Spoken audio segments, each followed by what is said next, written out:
Test, 1, 2. Streaming some music production. Let's do it.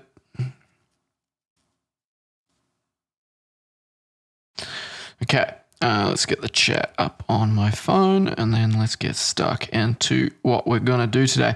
I've got a cool little kind of creative exercise I'm going to play around with initially, and then I'm going to move into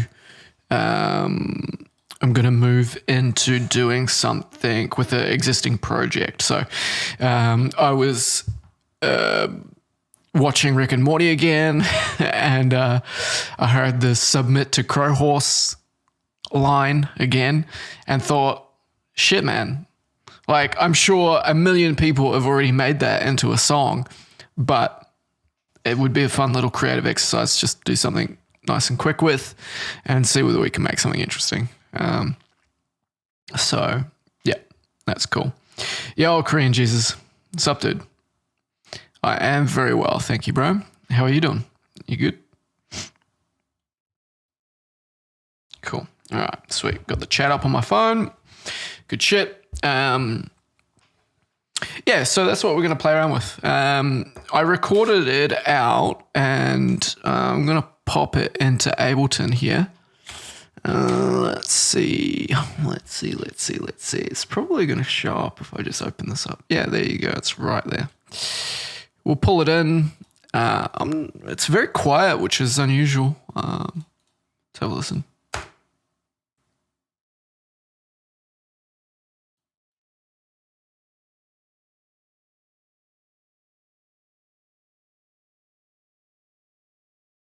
Whoops. Submit to Crow Horse. Okay. Yeah, I'll set it up so that you guys can hear in just a second.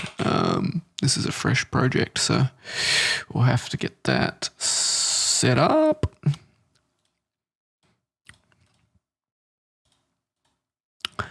And then we want that as well on the master. Let's do the both of them and we will be laughing. Cool.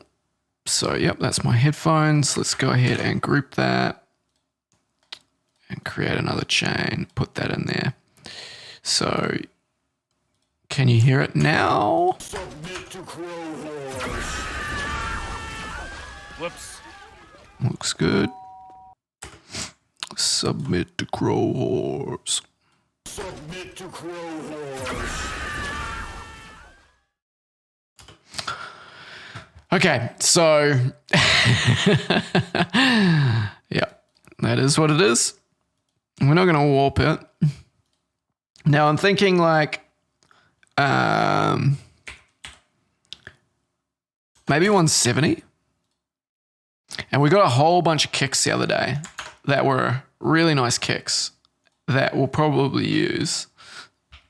Where are we? Turn that up a little bit. Yo, Bakasura. Hey, man. So what are we going to do? It's a bit cold, guys. Shit. I had the window open because I wanted some fresh air and it's ended up freaking super cold. Okay. Kicks. Got a nice amount of kicks, but where are they? Here's one. Ooh, that's a pretty nice kick. Yeah, fuck it. We don't need to screw around with heaps of kicks. That's fine.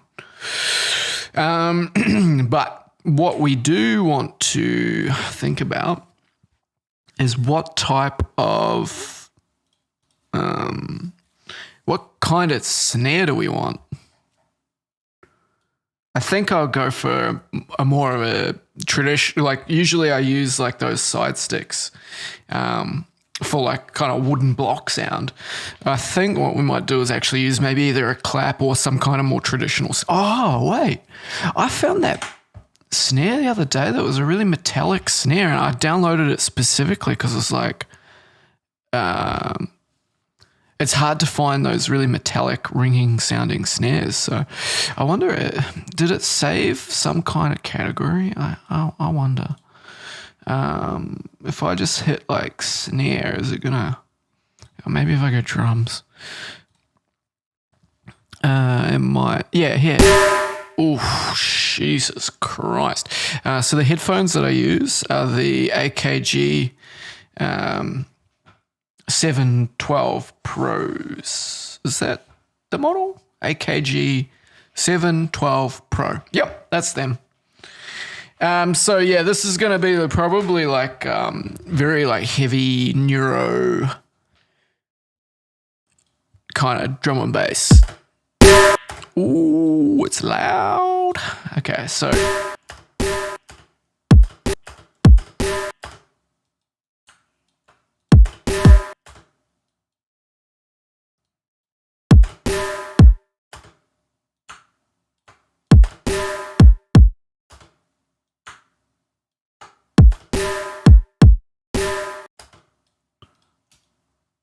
not.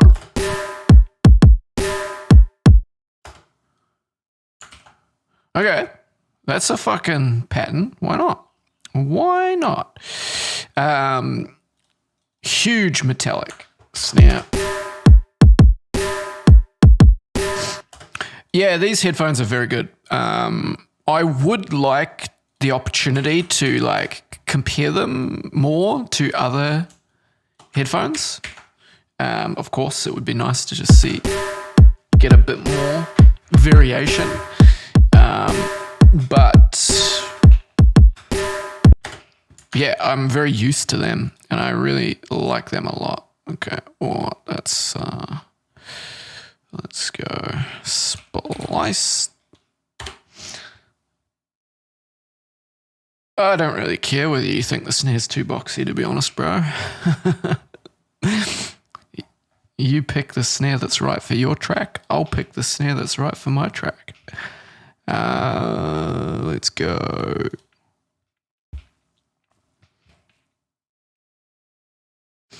That is a fucking nice snare.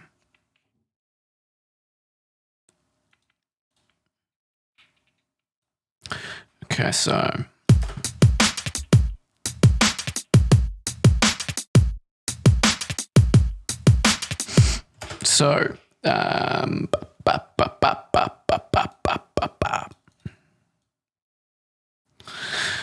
what do we got it on here? Eighths, no, 16ths, yeah. I thought you only produced psytrance. Nah, dude. Unfortunately, it's very difficult to make one style of music and then not be like categorized as just a person that makes that type of music. It's very difficult. Like I never really intended everybody to think that Collective Intelligence was about psytrance. And when I first started working with music, I was making like dubstep and like heavy drum and bass. I wasn't trying to make psytrance. But everybody loves to categorize things. So they love to just say, he makes psytrance mostly, so he must only like psytrance. Nah, that's not true, man. I love dubstep. I love dubstep, and I love like really fucking dark like drum and bass as well. But not so much, like definitely prefer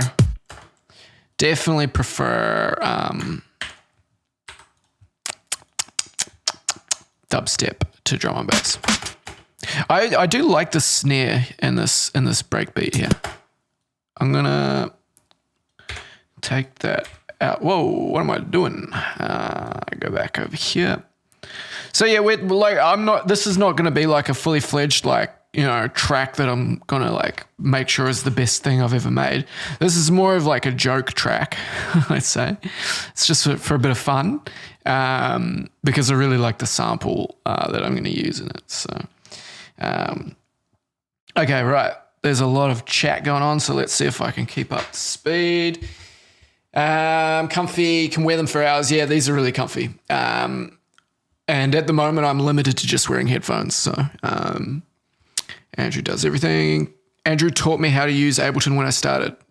Thanks, bro. You rock at producing Psytrance. Thanks, man. Yeah, well, I will keep working on my Psytrance project for sure.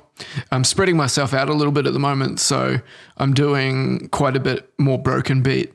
I think the more I do broken beat stuff, the better my Psytrance will be as well. I really believe that. I think that if I'm just focused on just writing Psytrance, you know, there's nothing wrong with that. But for me, I feel like I just want like a bit more diversity in what I play with and how I experiment. I think it kind of makes me work differently when I do go back to Psytrance, and I think that's a really good thing. So, and I have to be honest that my taste is purely just not that narrow. Like, I'm not one of these people that sit at home and just listen to Psytrance.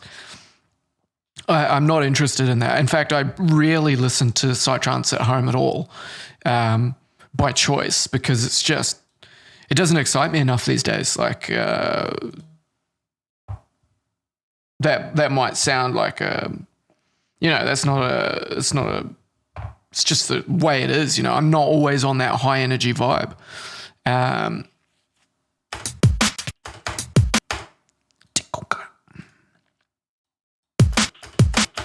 really like that snare. How many times am I going to fucking say that before we all just start to think that I'm completely insane for repeating myself constantly?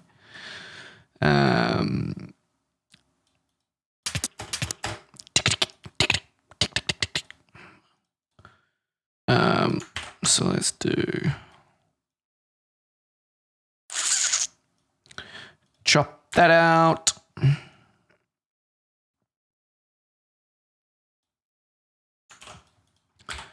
Take that. Cool. So yeah, we're just gonna get a little something on the go. Now, I'm gonna deactivate that because we've already got a snare, right? A big metallic snare drum.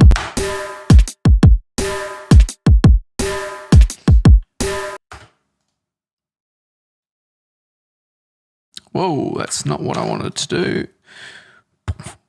So these really metallic types of snares were popularized by, as far as I am aware, it could have originated, elsewhere, but Current Value and a couple of other producers like Limewax, these guys write like breakcore / heavy drum and bass. And that's where I heard it, for the first time. And I really like these really crazy metallic snare drums. I think they're really interesting. So now we just need to work on getting like the rhythm right with the hats.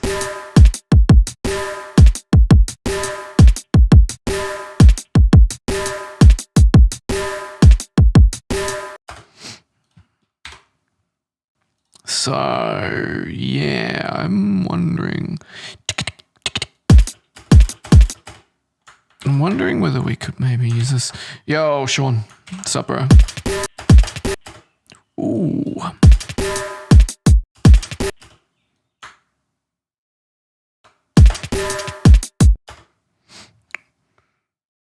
Age vampires me, bro. Bro, 1v1 me. Look out, bro.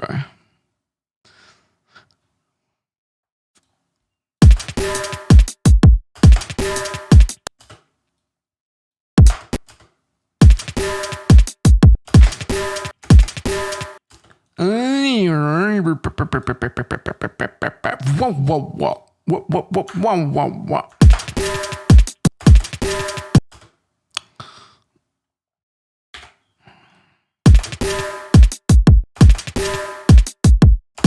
I don't even have ET.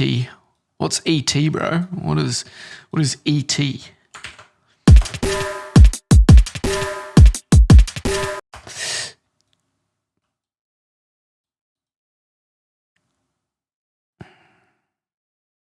Oh, it.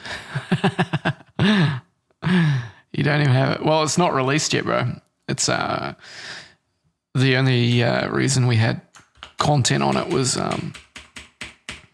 they did an open beta.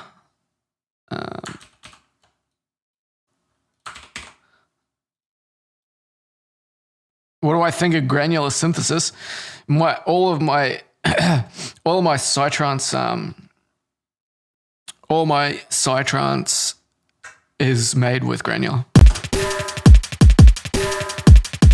Boy, how do you like that? Tick, tick, tick, tick, tick, tick. So what we'll do to make it more interesting is we'll sidechain it to the kick so that they move out of the way.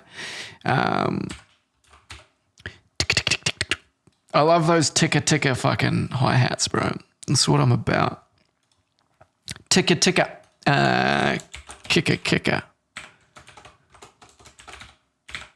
Kicker.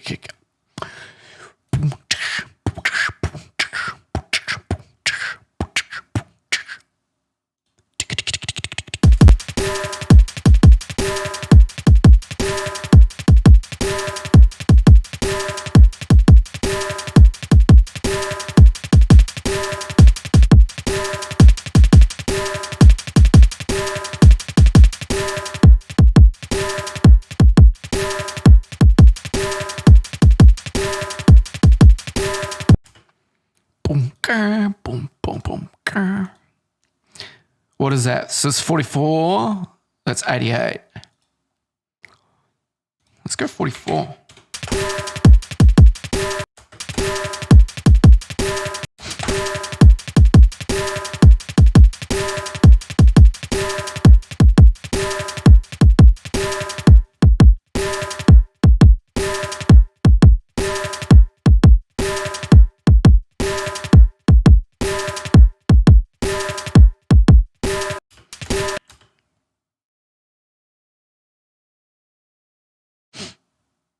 Yo, Bakasura. Nah, man. Like, I have an idea of what I want to do today. And I don't really appreciate the audience telling me what to do. Or telling me, like that I should change what I'm doing. Cool. Give me a second. I am in the middle of like applying for properties and stuff at the moment. And, I just got a response that I need to quickly reply to. So yeah, basically this is not a collaboration stream. It's a stream where I make what I'd like to work on, and I will only do what Sean tells me. So Sean tells me to make high tech, I make fucking high tech. That's what happens. Yeah, I just need to submit this application basically. Where are we? What? Did I close it? But yeah, you can keep chatting to me in the meantime.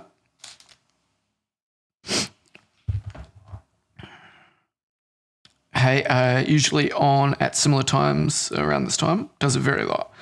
Methods sort of, it kind of just goes with whenever I'm feeling it, dude. Generally, if I'm on a schedule where, okay, hang on, I need to focus on this for a second.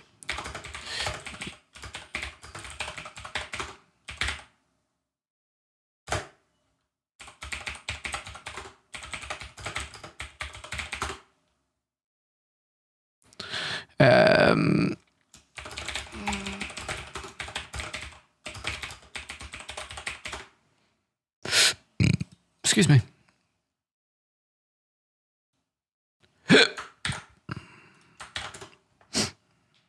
My Neumann monitors are currently in their boxes because I'm in the middle of like finding a new house. So that's exactly what I'm doing right now. I'm doing like a rental application. So I'm just quickly filling that out.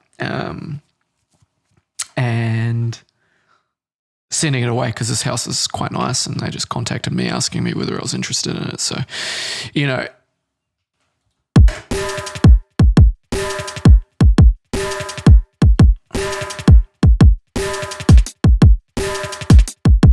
that's cool.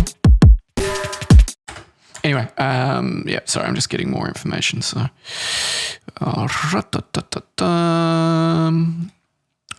put that there.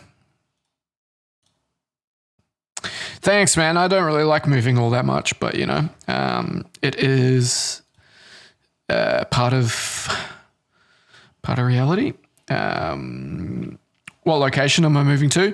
Probably like Northcote, Thornbury, Preston kind of area. The property that I'm applying for at the moment is this one's in Northcote. And the other property that I've got an application in for is more in Preston. Yeah, I really enjoy those parts of Melbourne. It's been very isolating out here. I don't have a vehicle at the moment, so I live very far away from like public transport.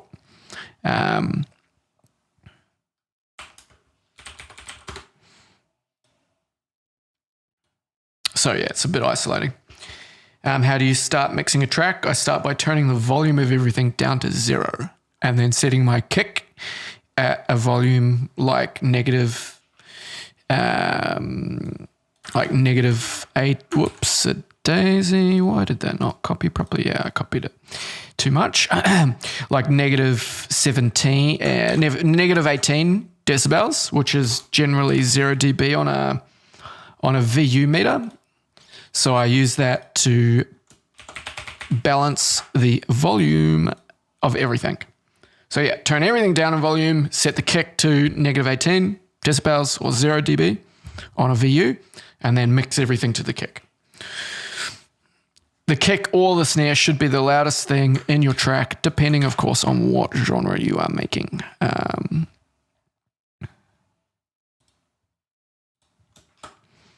Perfect TY. No, I don't want any help with that. Cool. I'll be back in Ableton in just a second, guys. I'm just submitting this. Just about to send this away.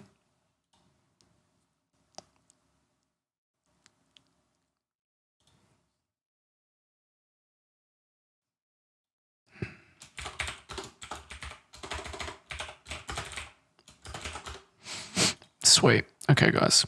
We can get back into Ableton now.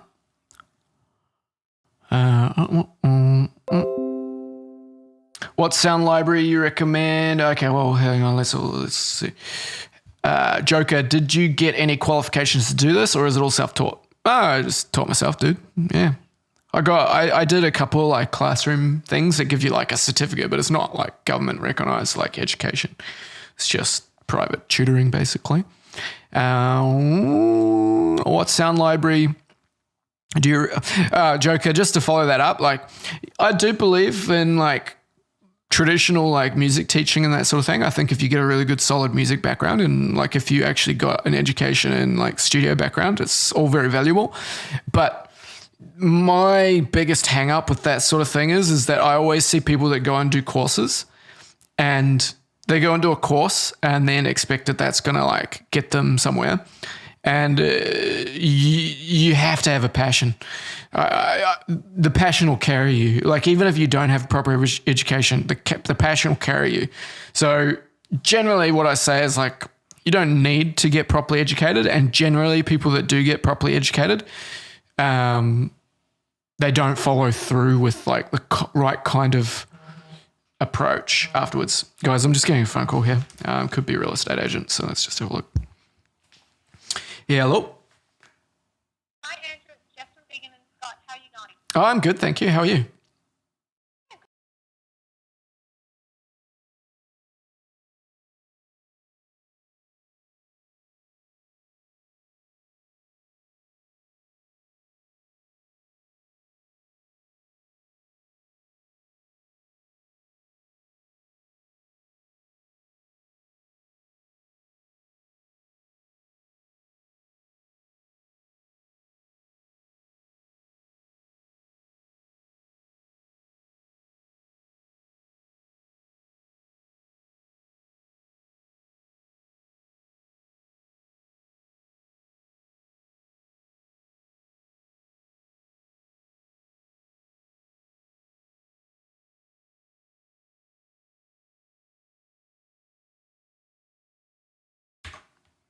Weird. Yeah, weird. Trippy. Okay. They must be desperate to fill that house. It's a nice house. It's not the best house, but it's nice. Do you guys want to see what I applied for? Might as well show you.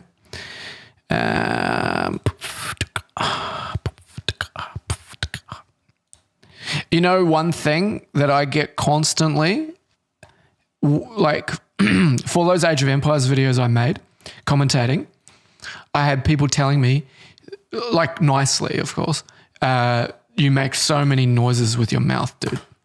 And apparently that like isn't nice for people to listen to.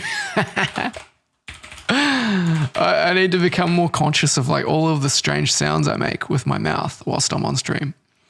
So sorry for you that are ultra... I'm going to dox myself. You guys are going to know where I live. Whatever. This is the property. This is probably the room that I would use for streaming and music production. Got a nice backyard that opens up. Get a fucking barbecue there. And this is what I'm most excited about. This is the ensuite for that room that I showed you. It's got a fucking spa bath and the shower's like a twin shower head situation, which you can't see in there. But yeah, it's a bit more run down than this. It's quite dark.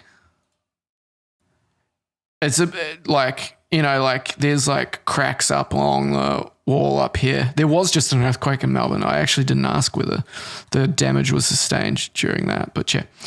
Anyway, no, I'm not moving by myself. I'm finding the place by myself. And then I'll get some like flatmates once I've moved in. Well, once I've been approved for somewhere. Okay, what do you guys you can see that now. So yeah.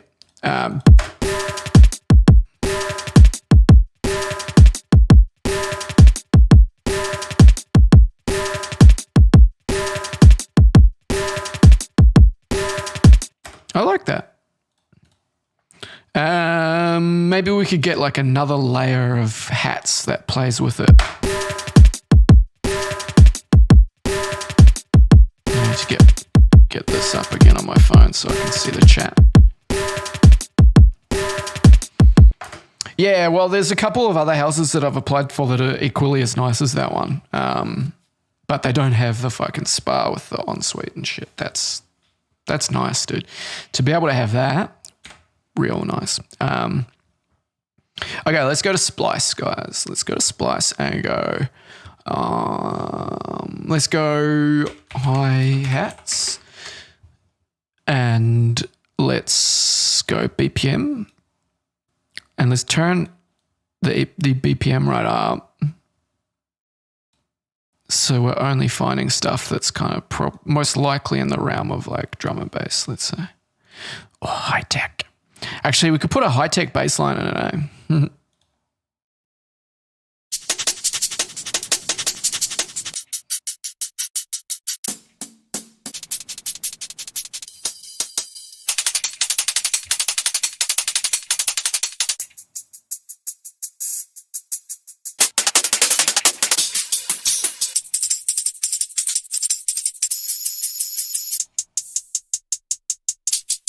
You guys can hear that, yeah? Yeah.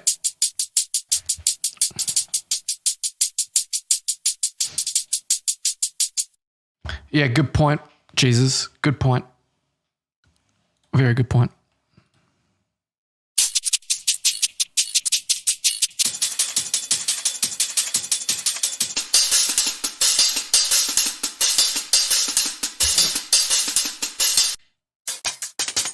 They're so aggressive hats.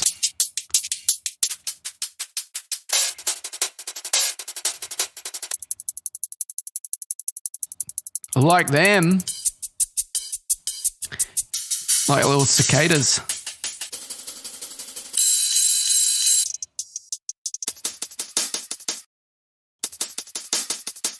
I don't mind that either.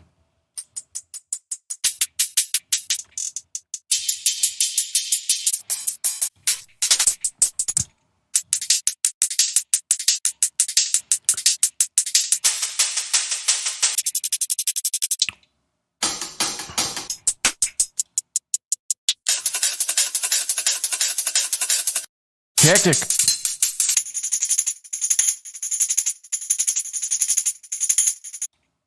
Don't mind that either. All right, let's go back into the project. Like I was saying, this isn't going to be like a fucking tune that we spend like forever on. This is just like a, you know, bit of a fuck around kind of thing. Bit of a fuck around experiment track, like, or just for fun kind of track.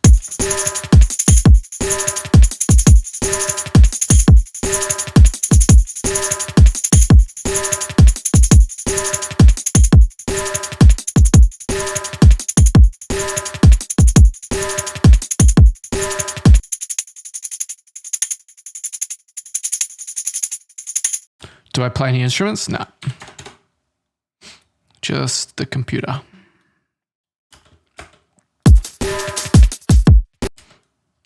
Just the computer.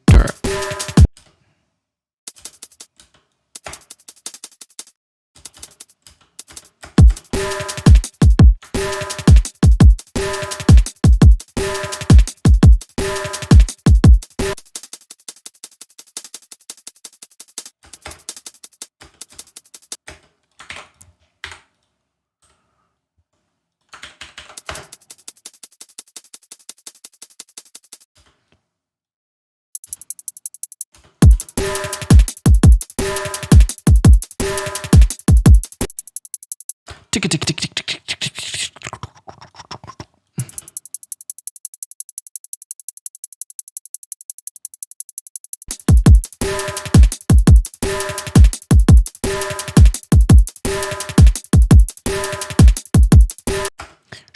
Boom.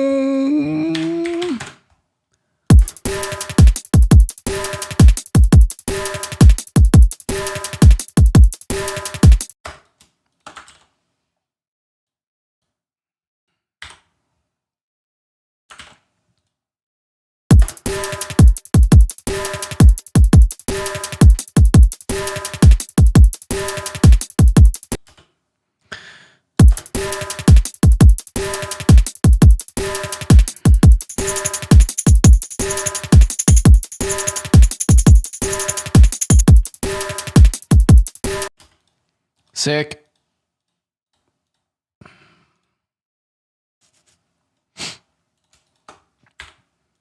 Now we need some fucking disgusting. Submit to crow horse.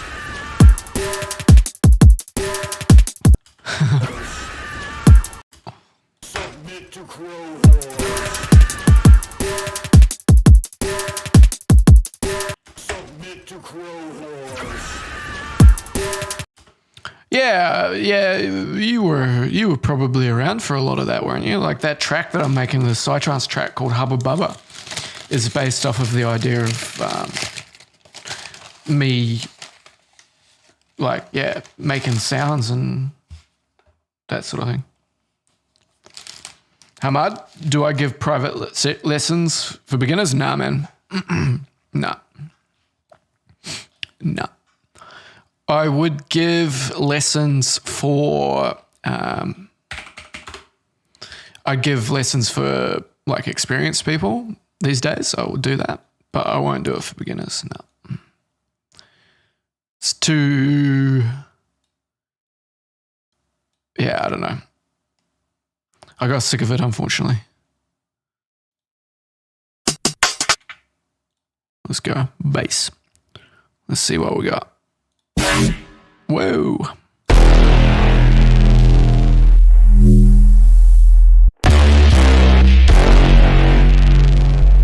It's nice, dude. Let's take that.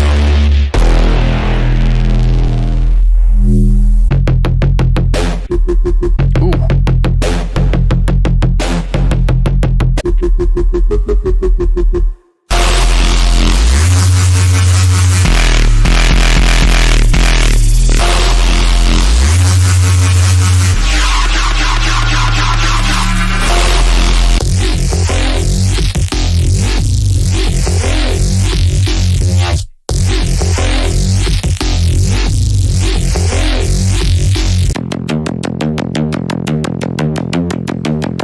Psytrance.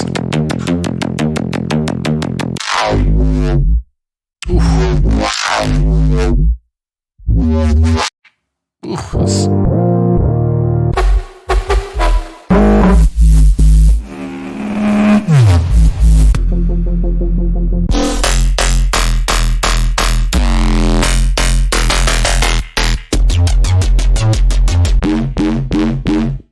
Whoa, whoa, whoa, whoa.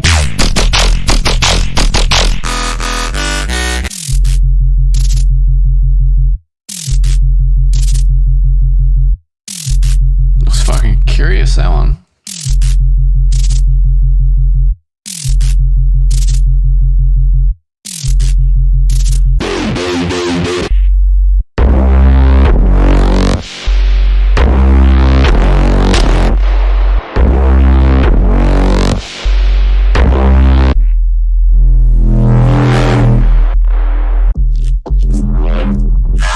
Fuck off, dude.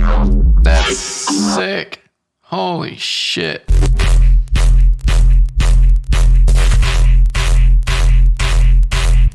Oops, I just downloaded that. I didn't actually listen to that. I downloaded it. All right, let's fucking chop some of this shit up and see what we can make. Dude, some of that stuff was mental. Holy shit. Some of the bass sound design out there is just so impressive, man. Come on, let's go. What's happening? Oh, come on, let's go. That's the best one, and you're fucking, what, you got a problem? What's going on?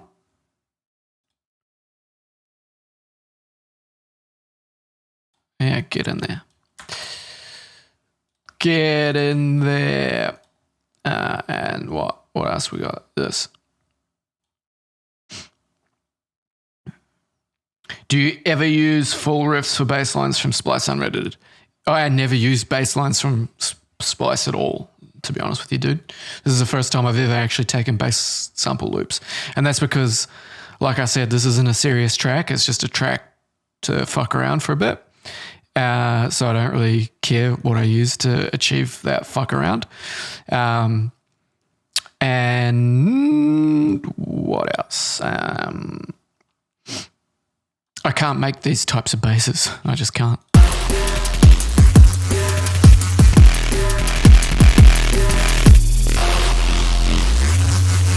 I love that.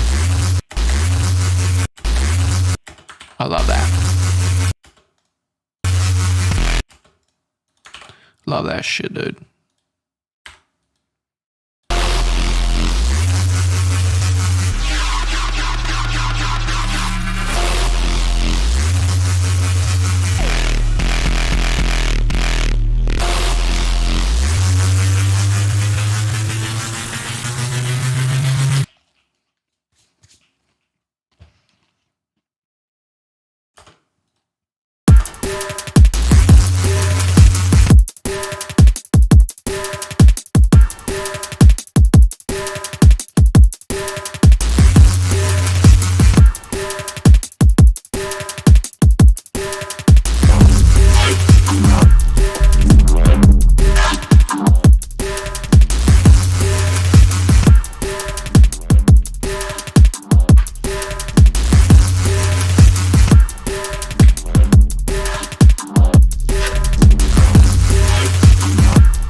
chewing into the microphone. Fuck.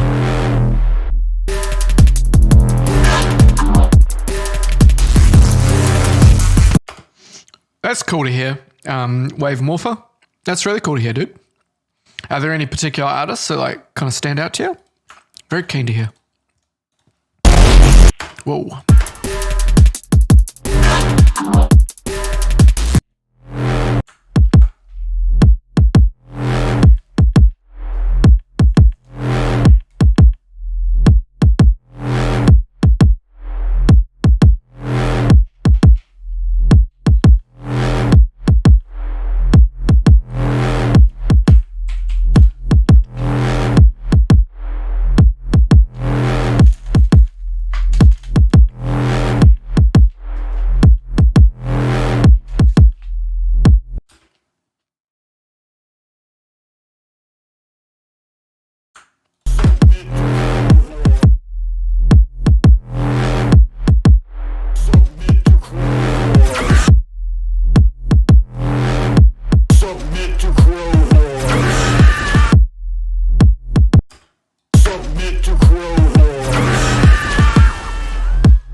Crazy, dude.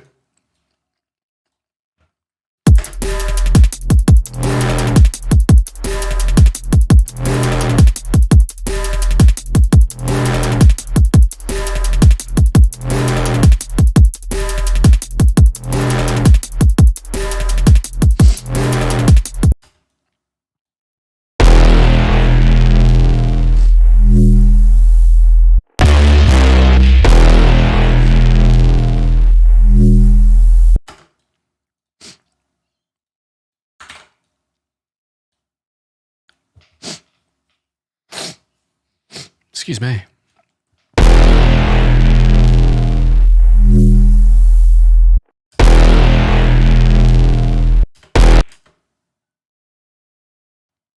Hey, Susan.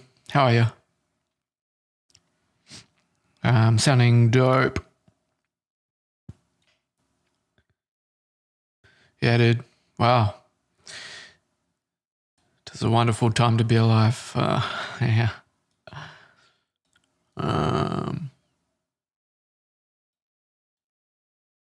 Don't know why I find that sentence kind of surprising that somebody's saying that. Why do I feel that way? Maybe because I live in Melbourne and everything's locked down and very oppressive. Maybe that's why.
Sup, Julian? How you doing, man?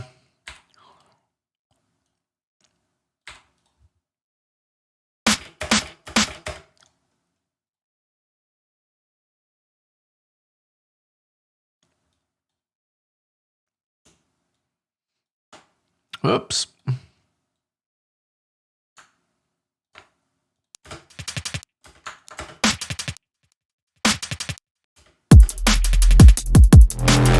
Oh yeah, it's better with this type of snare for sure.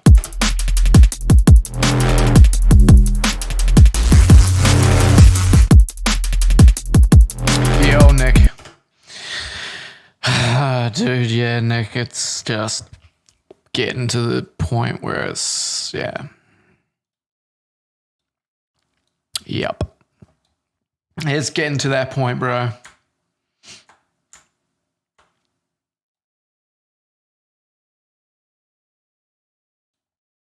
It's getting to that point where it's got me wondering what this is all about, you know?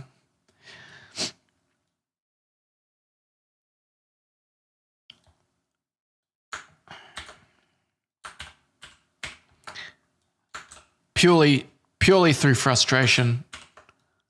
I really don't believe in this mentality that we can like protect everything from anything bad. I just don't. It's just not the way to be. Getting a little click and pop in there. Maybe I'm gonna. You know what that's from? That's from the compressor. And if I put the look ahead on, then we're good. Yo, Coco, what up?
That needs a big old reverb on it, don't you think, boys and girls? What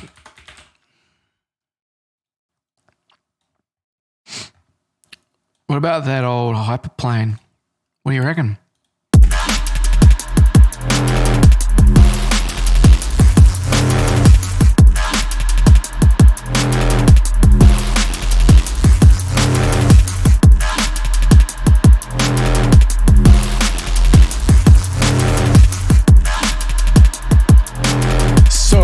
To Crow Horse.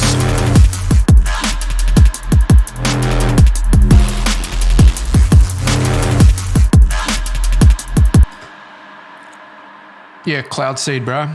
It's free.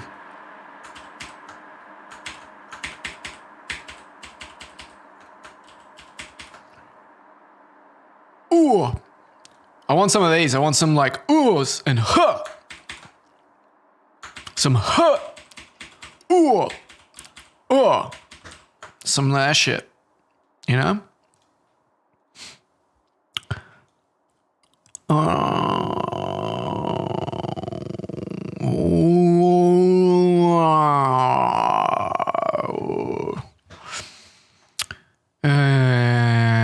Okay.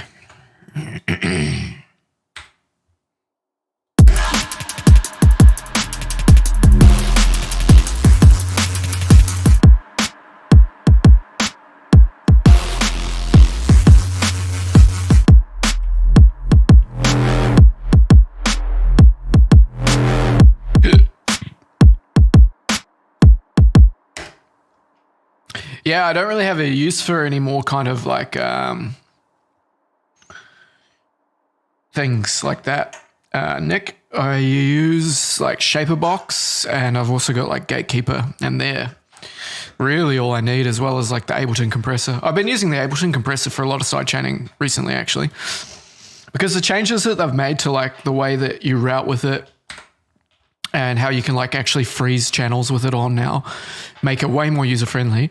And I figured out a way how to like get rid of the popping and clicking with it, because whenever I use that compressor with like really dramatic settings, it would always give me like a popping or a clicking that was like just a pain in the ass, and I couldn't figure out how to get rid of. But because it's not something that you can fix with the attack. But the way that you fix it is with the look ahead. You put like 10 milliseconds of look ahead on, and then boom, all of a sudden. See, if I put that back on 0, here it's clicking now.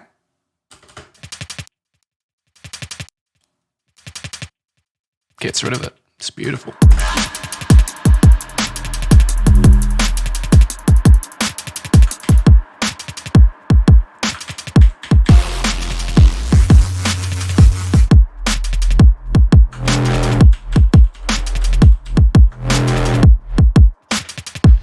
I love Shaperbox, man. Shaperbox is what I use. Like, let's just put it on the master.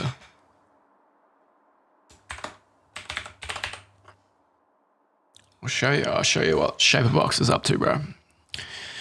Let's go. My Psytrance is all granular synthesis and all Shaperbox. That's it. And Gatekeeper. They're my like 3 creative like tools. And Serum, like I use Serum to design some sounds, but mostly it's like fucking just boom.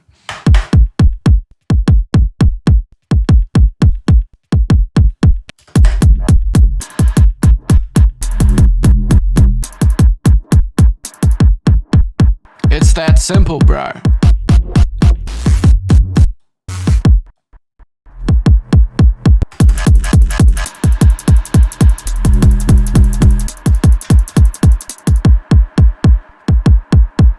Let's go, dude.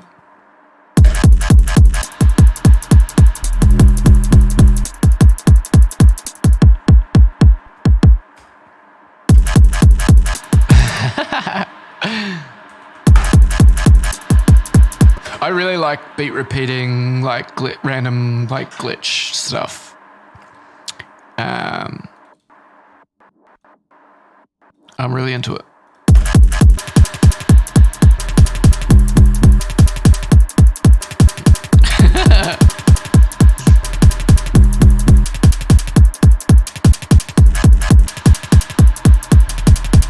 See, you can just do this as like a little like intermission, right? And then go get a fucking auto filter.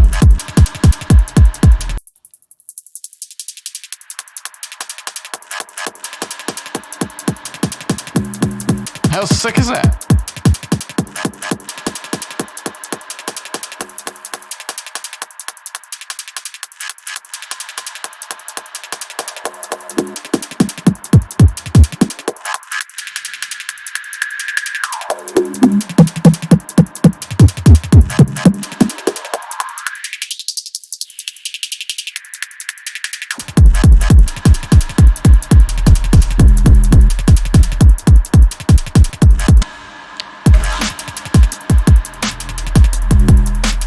Yeah, all diamonded.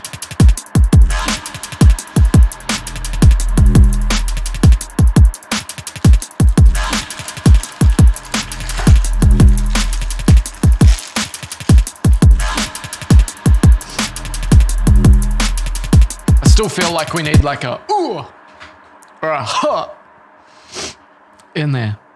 I was about to say there is a channel on Twitch called Lost Lands _RS.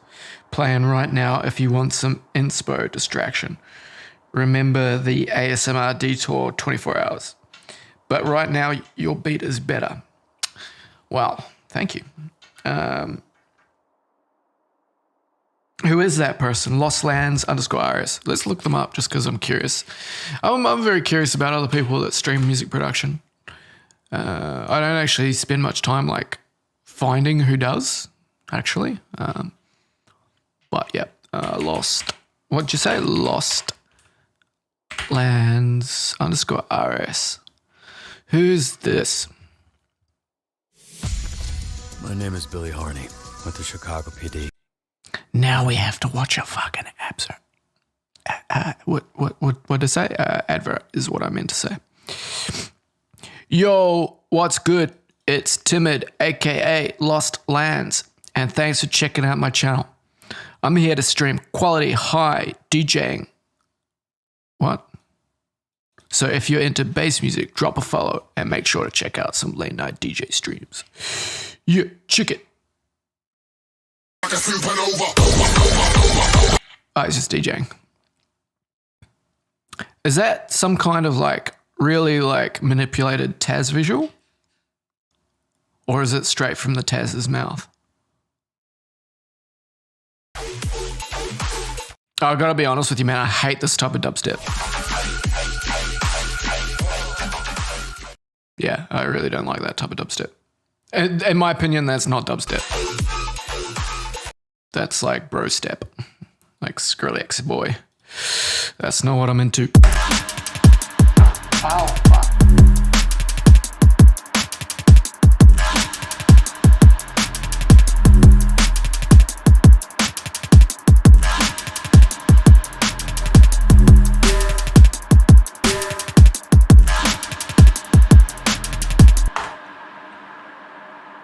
Okay, what else are we gonna put in here?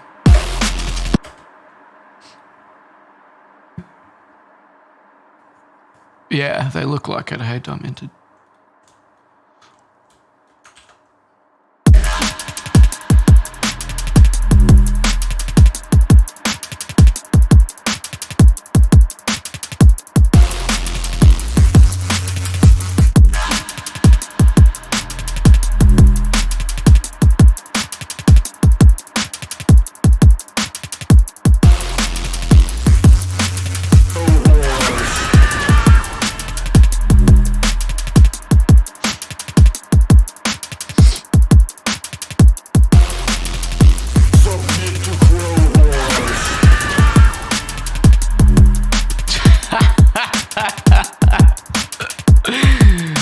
Submit to Crow Horse.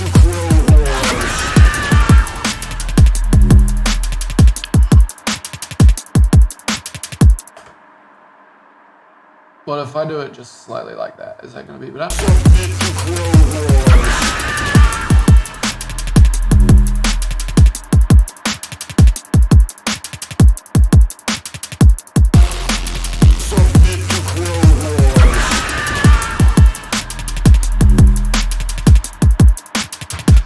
Oh, wow. I really like this one.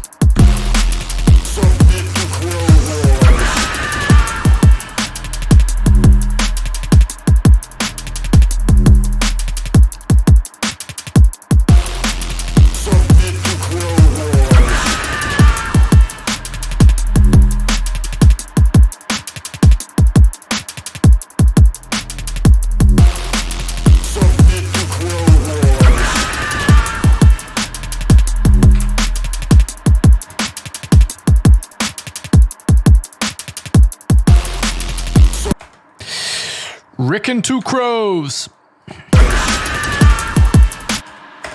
Submit to Crow Horse. Submit to Crow Horse. Submit to Crow Horse. Submit to Crow Horse.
Submit to Crow Horse.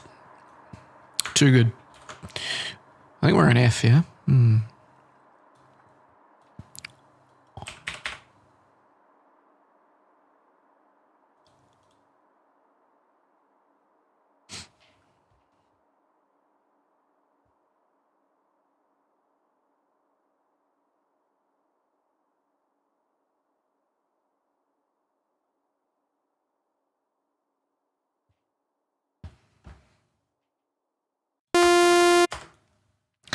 Bow, wow, wow, wow, wow, wow, wow, wow, wow, wow.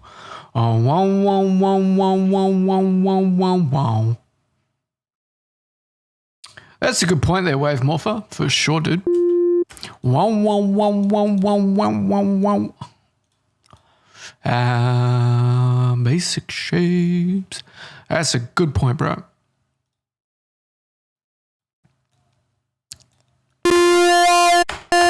Oh, wow. Do I want a sine wave? I think I want a...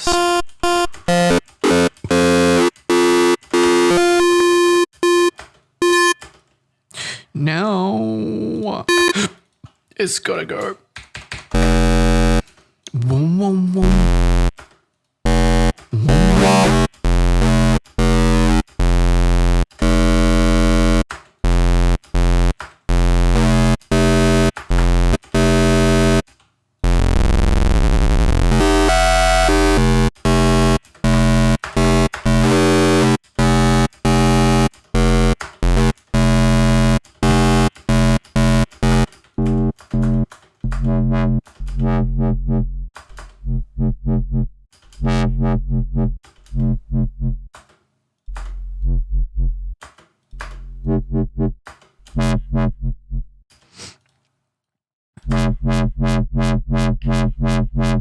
Wow, wow.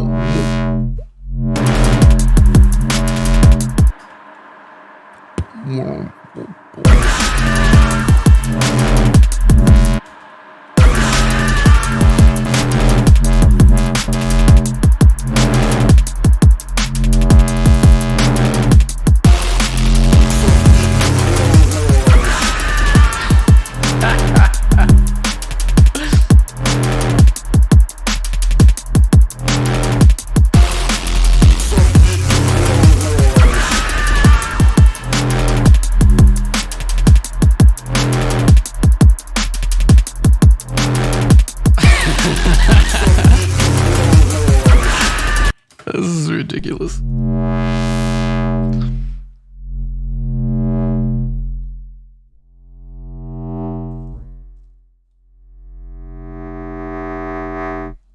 Wow, wow, wow, wow, wow, wow, wow.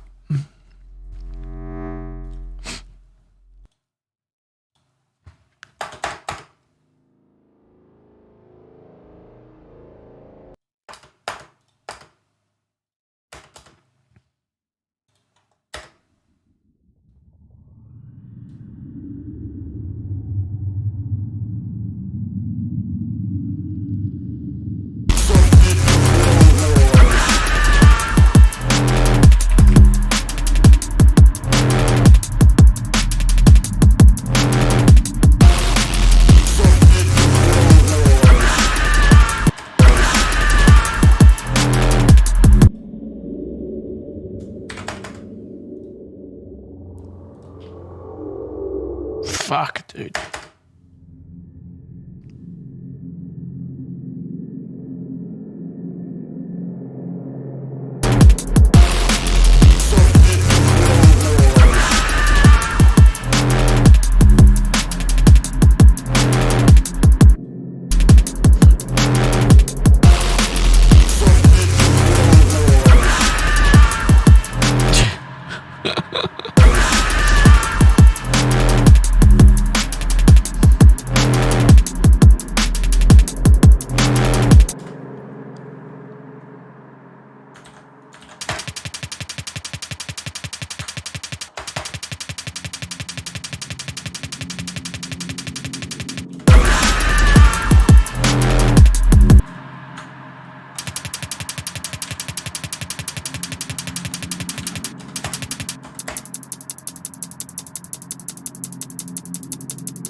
Okay, cool. Well, so like I was saying, that was just like a little exercise. It's like a warm up, let's say.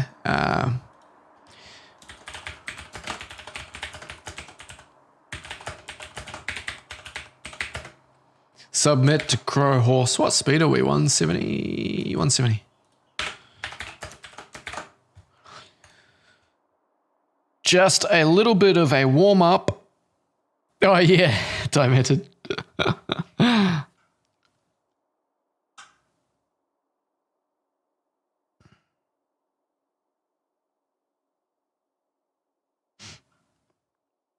Yeah, pretty much everything's splice samples so far.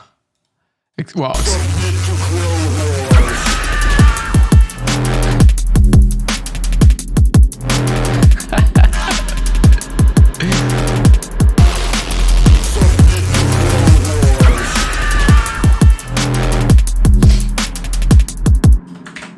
yeah, cool. All right, so that's saved. I'm happy with the beginning of that. That's a lot of fun. And yeah, so that sample, Submit to Crow Horses from Rick and Morty. And if you haven't watched the last 2 episodes, get on it. Yo, get on it. It's fucking good. It's good shit. Man, I just watched this and I've fucking spilt so much shit on it already. I'm such a messy fucker. Disgusting. All right, I'm just opening up the actual track, like the real deal that we're working on at the moment. The real deal. The real shit.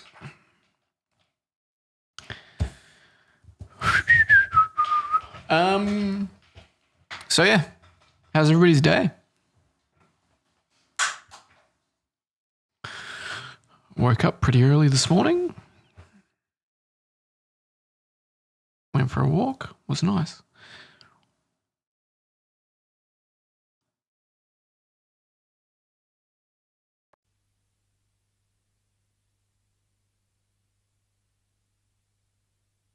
Wave Morpho, yeah, it's just more like the reason why I don't vibe with it is just because of the energy of it.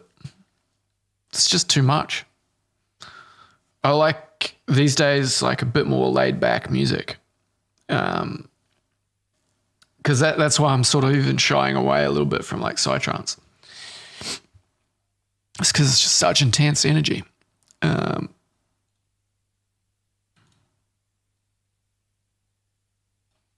All right, let's have a listen to this shit.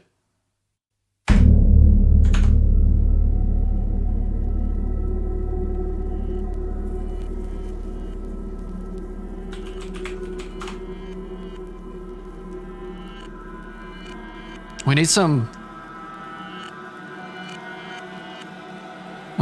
that's kind of like, I don't know whether this is gonna be the right.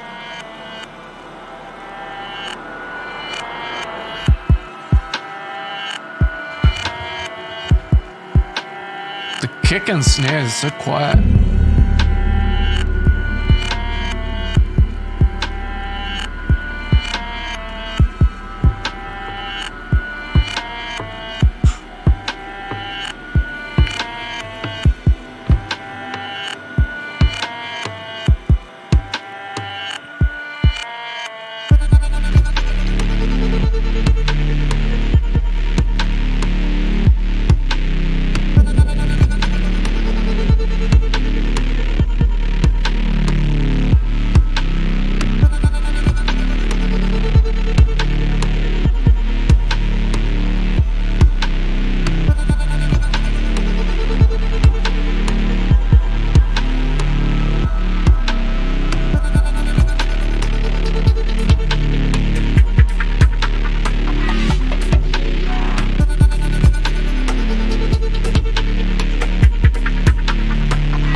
nice, but to me, this track at the current moment sounds a bit slow, dark.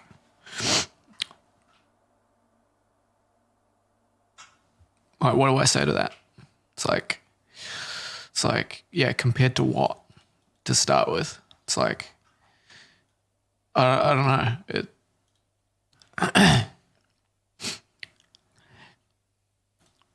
I don't know when you get to a certain point where you just say like, okay, I just don't connect with something, or you, even whether you connect with it or not, but you just accept it as it is, you know.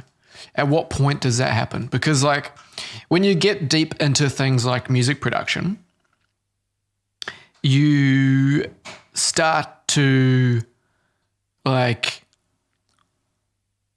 you kind of start losing some of the fun, right? Because you're over analyzing things to the point where you kind of destroy the ability to enjoy something because you're just being like way too specific about what you think the piece of music should be. So I've tried a lot to work on accepting things as they are, regardless of whether it connects to my taste or not. Like, yeah, it's interesting to talk about because like there's valid criticisms, of course, for things. But to say it's like too dark or too slow, it's like really strange feedback. It's like it's 140 BPM, so it's the same speed as dubstep. And if you listen to the beat, it's a dubstep beat.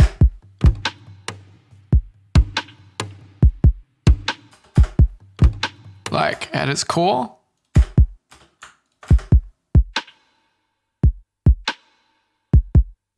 it's just different tone of instruments. So generally with that sort of bro step that you listen to, you'd never hear a snare like this.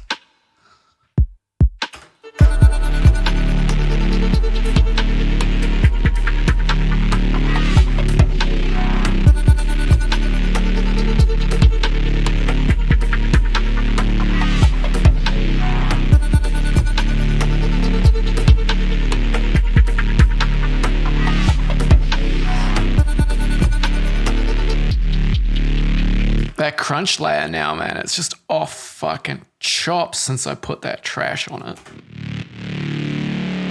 It's just...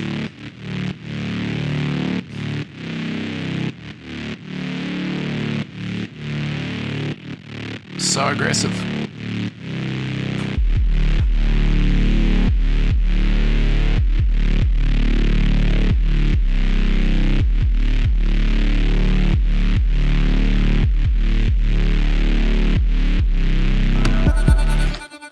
But the idea is like, I want this shit to be dark, right?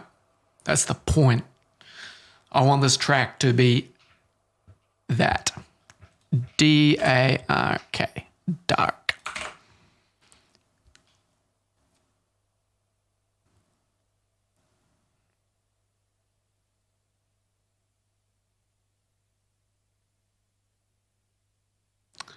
Very dark.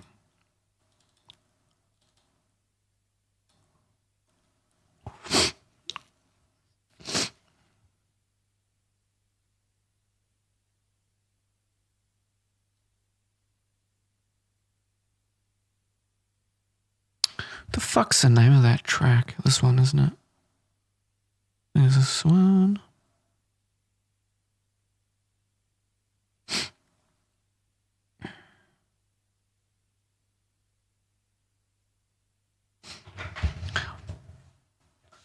Okay, dark maybe isn't the right word. I want this track to sound evil. What is wrong with me for wanting that? Yo, David, sup, dude? No, I mean, I'm trying to express an idea through it, right? And that idea is like something of evil. So it kind of has to sound dark. Yeah, it's really nice with the instruments. It's just a matter of like figuring out what the right way to introduce them all is and where they should play and how often they should play. And yeah. they got a like hypnotic feeling to them that really works. It's very cool. Especially that sample that's like bow, bow, bow, with the tremolo on it. It's just that sound. 420, right? If it's 420 and you listen to that track, it's going to suck you in deep.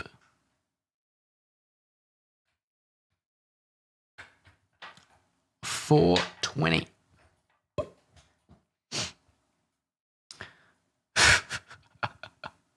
Yeah, should we rap on top of it? We need to get our evil empire rap down. So I'm opening up this project because there's some really nice like effects in here that use like breathing, like really cool stuff.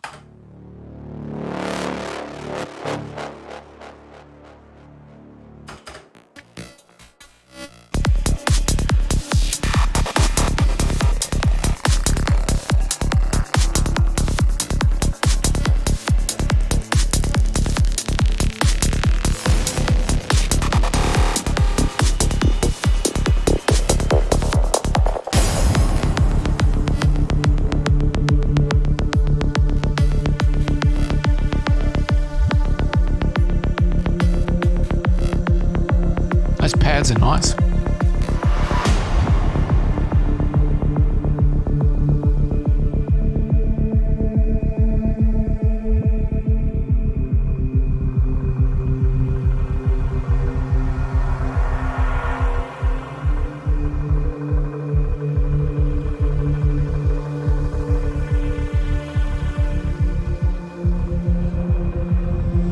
There it is. Narrative warfare for some agency.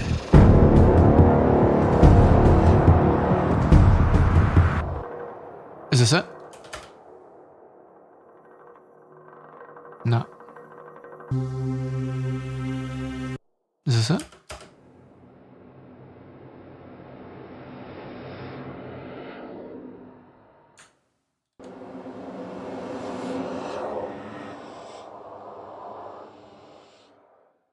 That's it.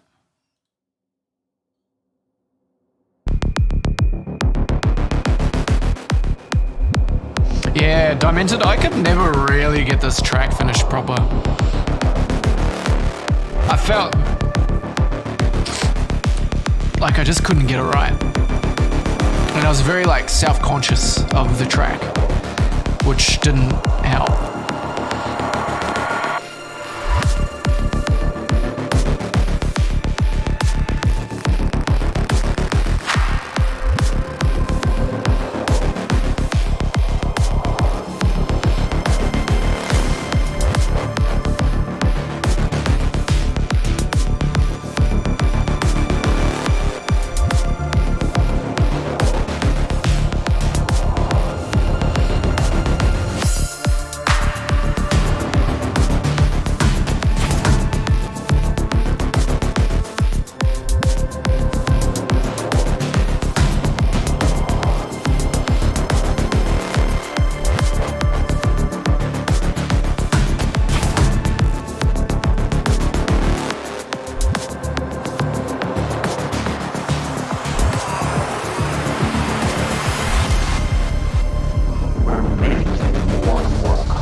Man, I should release this track. What the fuck am I doing? Seriously.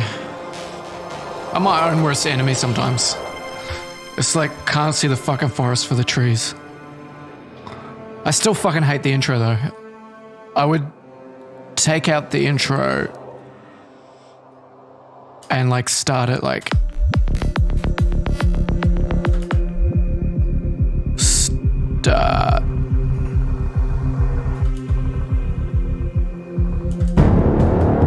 Yeah, like start it from like here.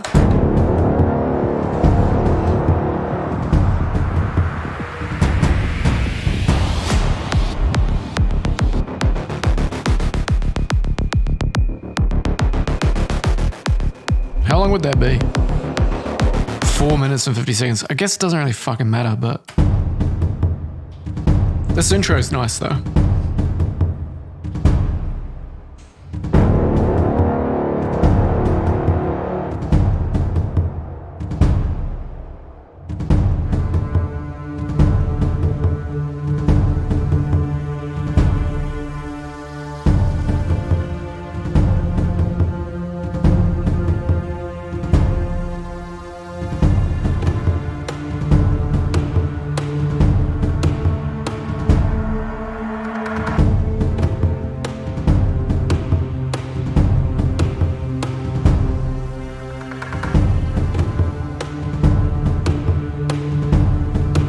Thanks, guys.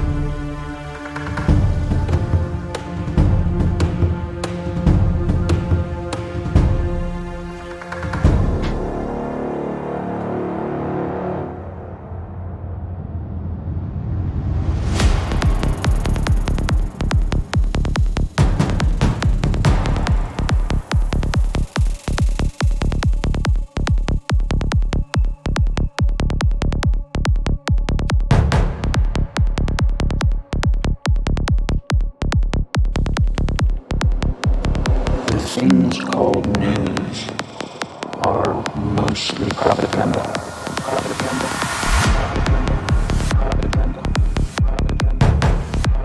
Propaganda.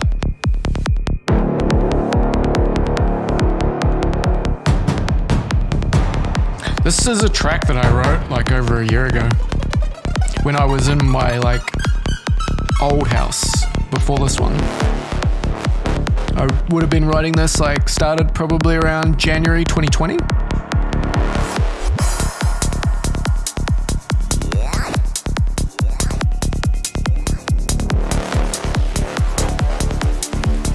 So yeah, from like here until like here, I fucking hate this song. Like, because I just never could get this right.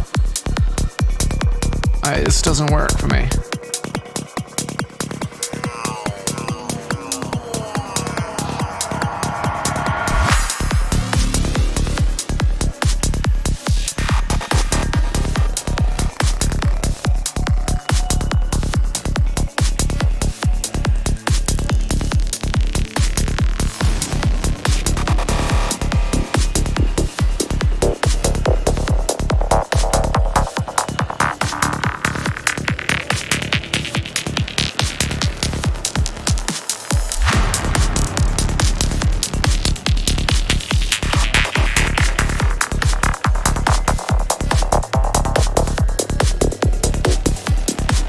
Yeah, the intro's just not as gripping as the rest of the track.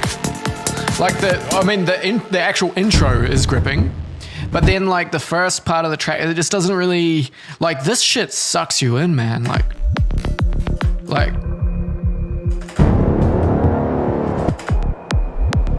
this whole section through here is like really sucks you in. So I need to like figure out how to fucking, yeah. That's why I never released the track or finished it, because I just couldn't figure out how to get this as engaging as the rest of the track. I could just make a 5-minute song. Who the fuck cares how long it is? And I could just chop out like most of the beginning. Because like who really cares? Like I don't care anymore whether it's like too long, too short. Like there's no such thing, you know. It's just a piece of music. It's as long as it needs to be.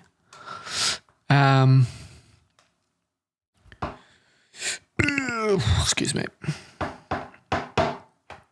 Yeah, but that's a good track and it needs to sort of be out there, I feel.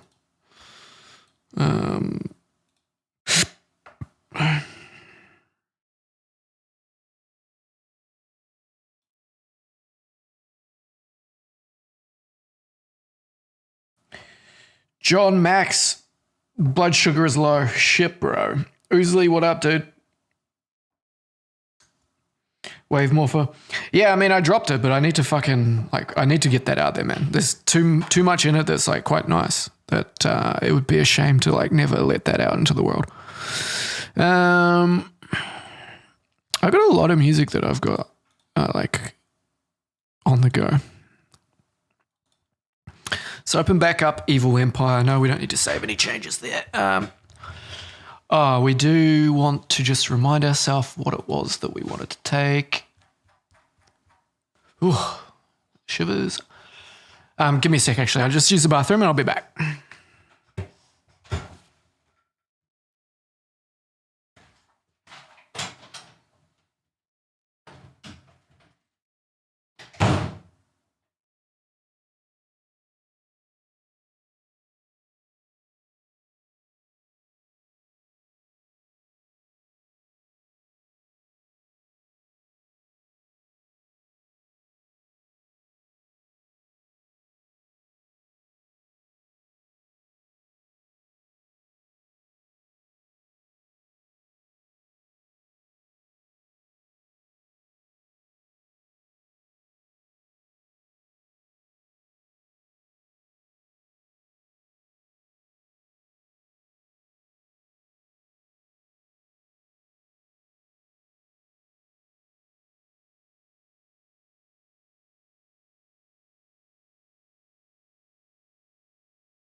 Eight. What did I want? I wanted these vocal effects. So it's an Atmos and pad Vox. Okay.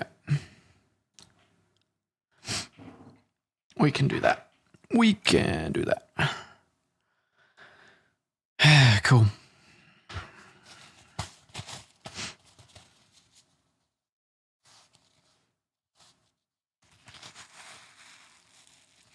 You want to make a Captain Hook bass? I made one of them before. Yeah, they're fun. They are fun. Ooh. Fuck, dude. Why you know FL Studio? Simple answer, dude. Ableton's just where it's at. If you know, you know.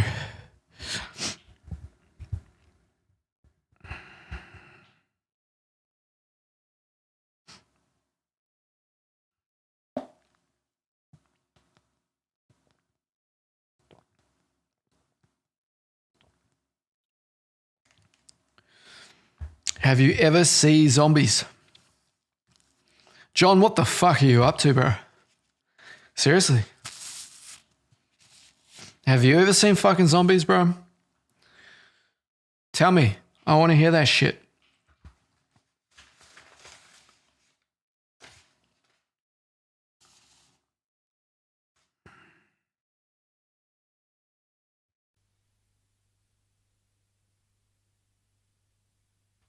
And open. Fuck yeah, dude. See that shit? Magic. User library current project, no. Ableton Live projects. Why come you use FL Studio?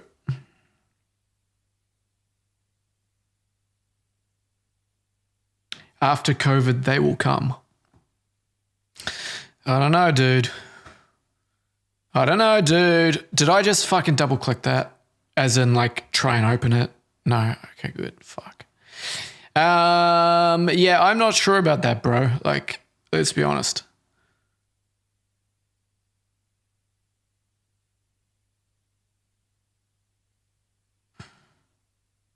What do you guys reckon is going to happen? Do you reckon, like, in like a year, everybody's going to have fucking given up on this whole COVID shit and like forget about it? Or do you think in a year we're still going to be like full power, like vaccine passport, like fucking full power? What do you reckon? Give me your hot take.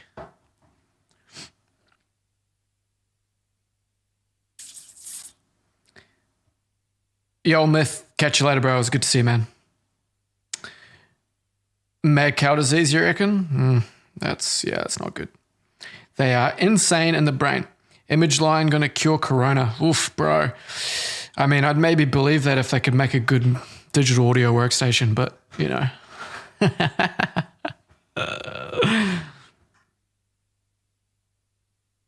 You've noticed flip-flopping, bro. You've noticed people flip-flopping. What do you mean, bro? Tell me more. What have you noticed flip-flopping? That's not the track that I wanted to open. This one. People being flip-flopping. Cats will save us all again.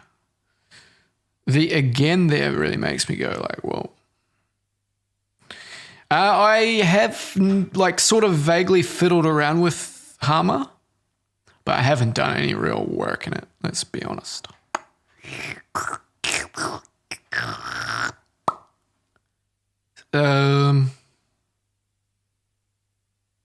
What was it in? Like, there were groups and shit that I had set up, and I don't see those groups anymore. Fuck, dude.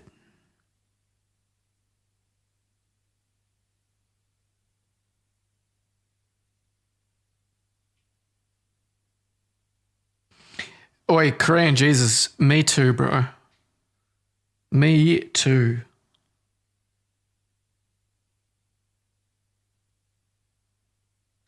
Me 3.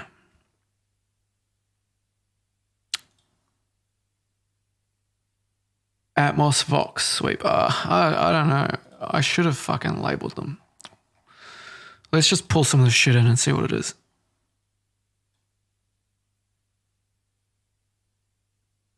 Bro, yeah, I mean, these days I gotta be real careful with how much I smoke. I've smoked a little bit in the last few days, so if I smoke too much, I just get fucking, weird.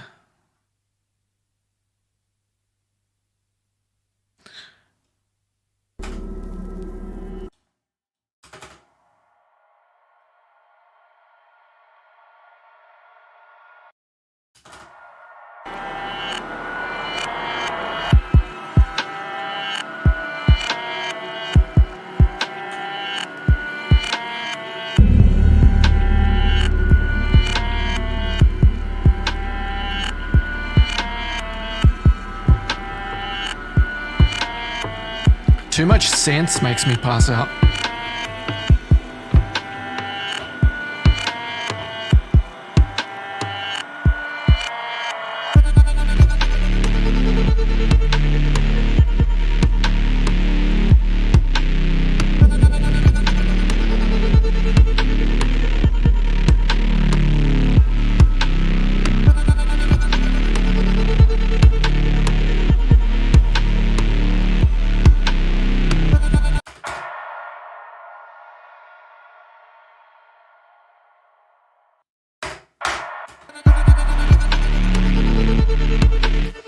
Bum bum bum bum bum bum bum bum bum bum.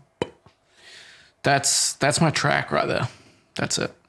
That's it. That's all it is. Where the fuck is it, man? Why do I do these things to myself? Maybe this one's the better one. This one is called What the Fuck, so that would maybe make me think that something has happened in there that we ran away from. Here, okay. Here. Atmos pads, open that up, see what's in there. Which would you take? Korean Jesus, are you asking if native instruments or a Kai made a vaccine, which one would we take? Is that what you're asking right now? Is that actually what you're asking? Because that's a brilliant question. Because that is a brilliant question. And one that does need an answer. So I would probably go Akai, I think. I'd take the Akai vaccine.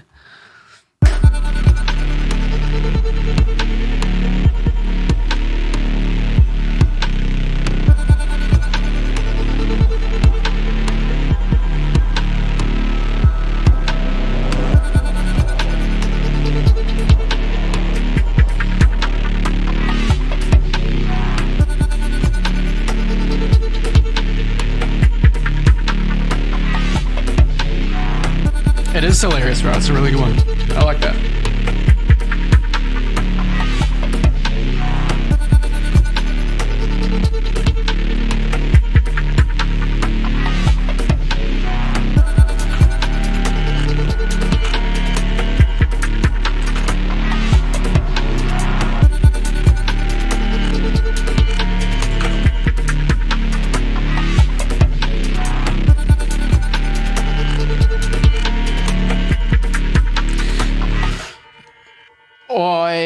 Fuck yes, dude. All right. What if we did this?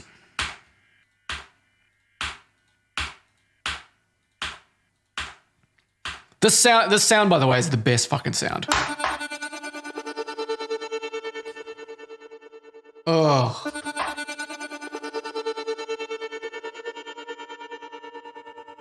How fucking nice is that? That's You know, it's one of those sounds that you manipulate and you get it right, and then you're just like, what the fuck? And then I have to like look at all of the things that I put on it again because I'm like, how the fuck did I even do that? And it's just straight up like a fucking default Valhalla plate with I love adamantium. So I chucked that on there. And then what do we got? We just got an eighth delay, heaps of feedback. Yeah, fuck it. Why not? Just let's go. Let's fucking go. I was probably a little bit inebriated when I made that. So, yeah. Yeah, well, you know, that's what happens, Korean Jesus, when, you know, you're a little, you're in an altered state and producing music.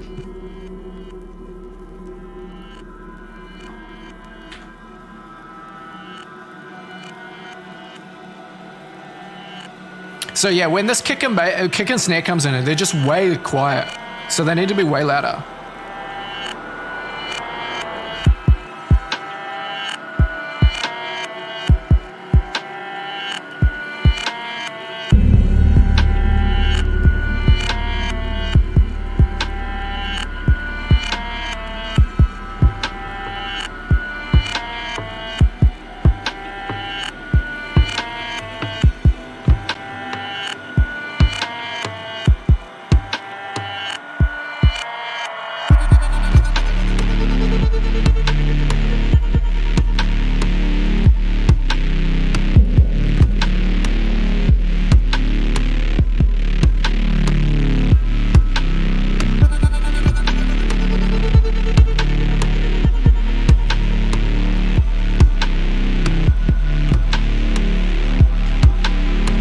Tim Tams at the drop.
Man, this coffee's got me feeling fucking sick as a dog, man. Ugh.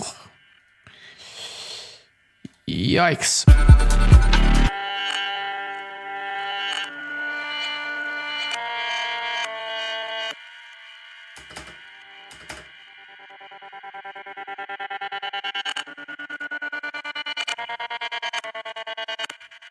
Yeah, it's supposed to be dystopian for sure, truth be told, so you're feeling the vibe. It does have Ronald Reagan's Evil Empire speech sample in it.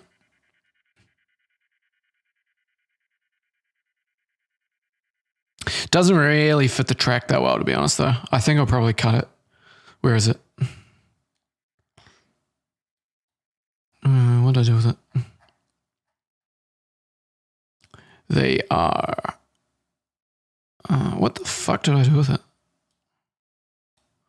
Instrument... Reagan, here he is. The focus of evil in the modern world. The focus of evil in the modern world. Just don't really know whether I'm going to keep that. See if I can Andrew it up with some wild sounds. Good luck and Godspeed, brother. What do I want to do to this track right now? I actually don't really feel like producing, to be honest. I've gone on stream and I've fucked around a little bit, and now I'm like, do I actually really want to work on anything? I could tidy up the project a bit, keep talking to you guys, and then maybe, I don't know, maybe I'll feel like something pulling me in a direction.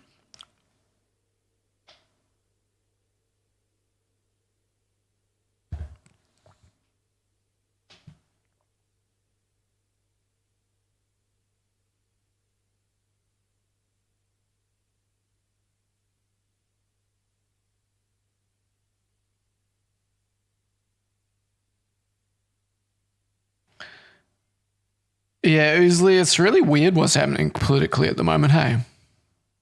It is really weird. I actually really think that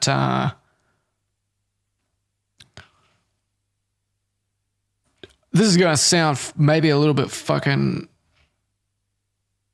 out there. I think that they've actually stumbled across a way or the technique, or they're really starting to refine the technique for like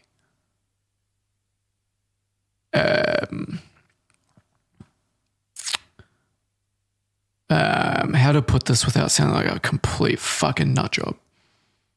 I think they're getting very good at understanding how to manipulate information in order to win votes. And I think this is like an across the world sort of thing, but very obvious here in Australia. I think they're getting very good at like manipulating news in order to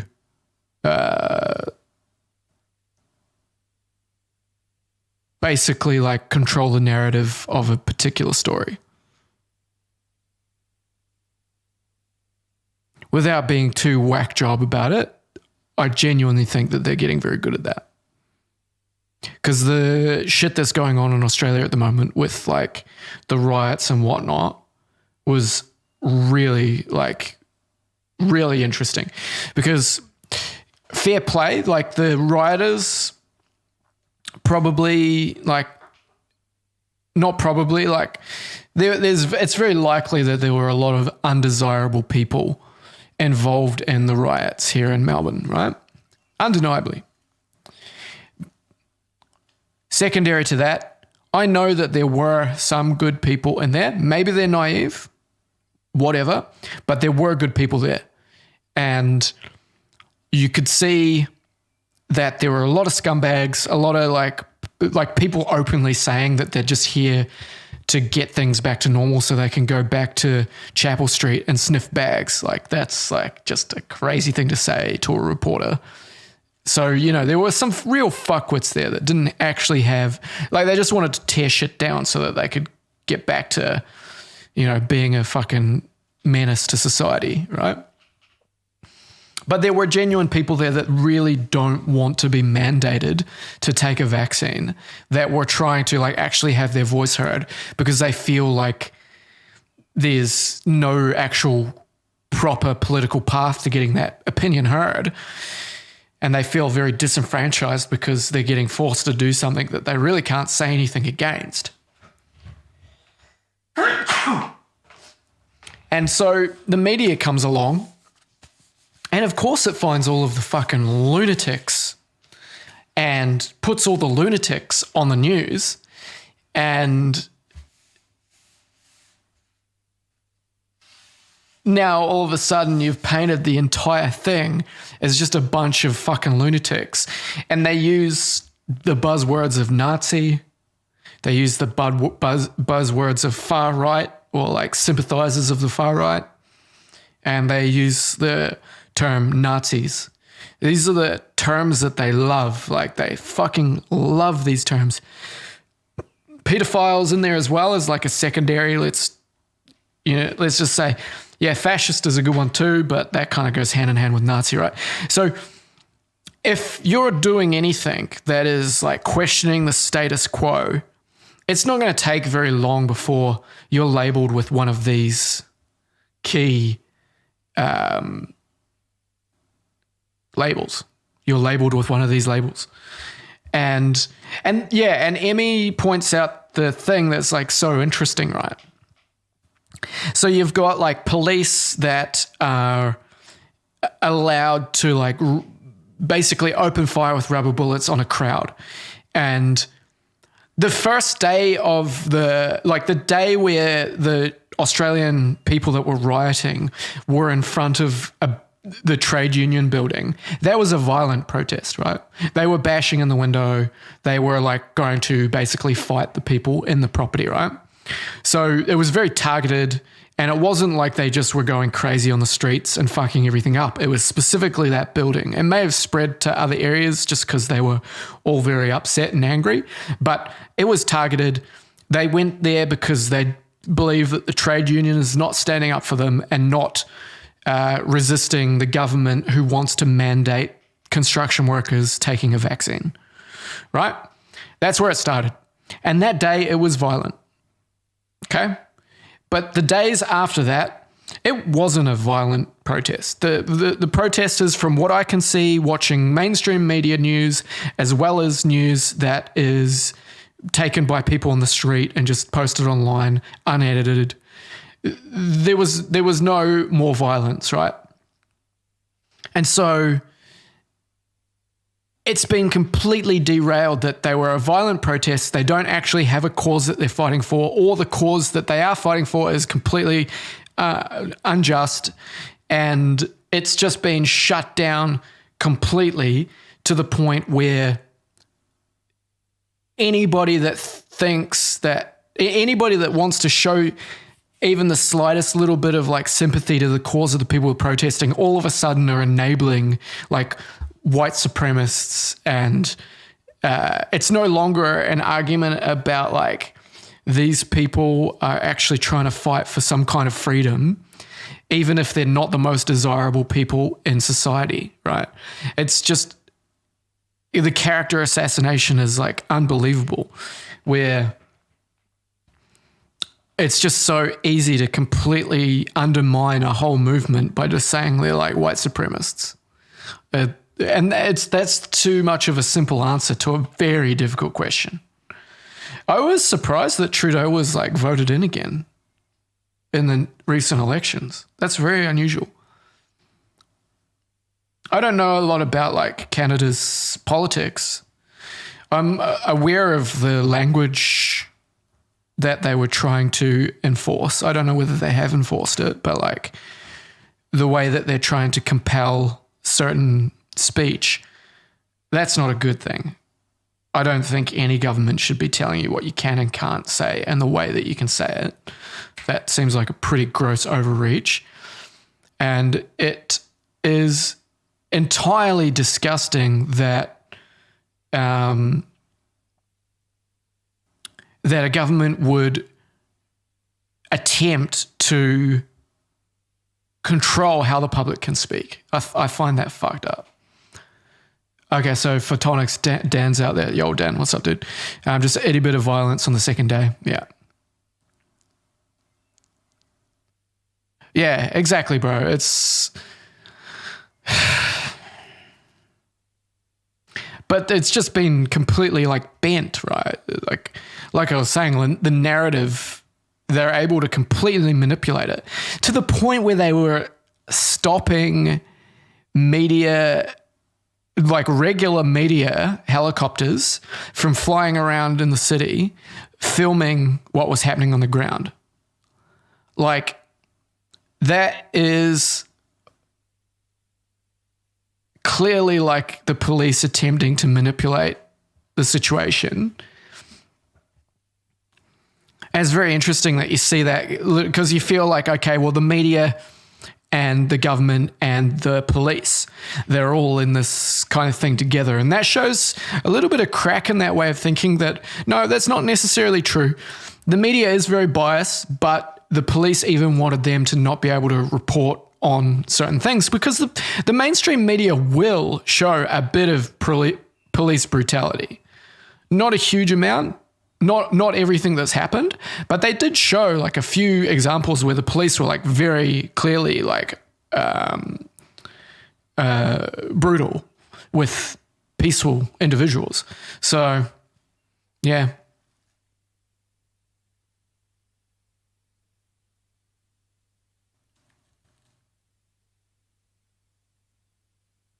Yeah, exactly, Dan. I read that as well, that they lifted the air ban because you know what would be really interesting, man? It would be really interesting to have more of an insight into what's happening in the courts right now. Because I imagine there's a lot of like judges and lawyers out there that actually believe in having a free and open society that are trying to fight things in the court. And that's clear that obviously the judges overruled what the police were attempting to do. Yeah, I have seen the identify and disrupt laws. Yeah. Yeah, I have heard about them. Yeah, well, the Civil War thing's really interesting because they keep saying that like the people that are trying to recruit like white supremacists over here in Australia are attempting to like start a civil war, which is quite interesting. What I really like is that Australia is like really tough on China at the moment, right? And the hypocrisy is that they're saying we don't want this authoritarian regime to, exercise its control over the region. But what's happening here in Australia is the government is behaving, well, especially in this state, it feels like a police state and it's very authoritarian. It's like very much you do what we fucking say. And so the hypocrisy is that China is very like open that it's like fucking surveillance state, right? Like full power, like communist. The party leads China. Anybody standing against it, they get fucking stamped out. Over here, it's way more subversive because it's the same fucking thing. It's just they do it behind closed doors. That is way more sinister. It's way more sinister. And then we look at America and we fucking criticize America as well and say like, oh, they've got all their freedoms and like, oh, they got guns. Like what fucking idiots, they got guns. Like look how many problems guns cause. Guess what, you fucking retards? Guess what? America actually has freedoms that they can defend in the fucking court of law. Like legitimate freedoms that they grant to all of their citizens. Australia doesn't fucking have that. So laugh at America all you want because they've got problems with gun control. They got problems with like mental illness. They got problems with just a fucking country in general that is ruled by lobbying fucking companies and whatnot. But at the end of the fucking day, guess what, motherfucker? They got way more freedom than you've got. Joke's on you. So, yeah. People will fucking not tolerate guns being confiscated in America. They won't. The government may be able to pull it off. The amount of military power that they've got and, the ability to wield that power would suppress a population. But I don't think that, I don't know. It's really hard to read. Americans are super like patriotic, right?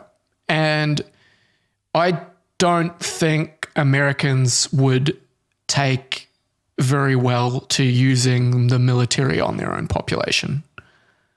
There would have to be some like next level manipulation on the people to control the narrative around that and insist that like these people are fucking like legitimately like bad actors and they're doing really bad things so that they have to be put down and the military forces like justified because look at what these people are trying to do. And there would be all sorts of really fucking sick shit that would manipulate that kind of situation. It would be all the same kind of shit. It would be, oh, they're Nazis, oh, they're pedophiles, oh, they're like this, that, and the next thing. So yeah, it'd be really fucked up.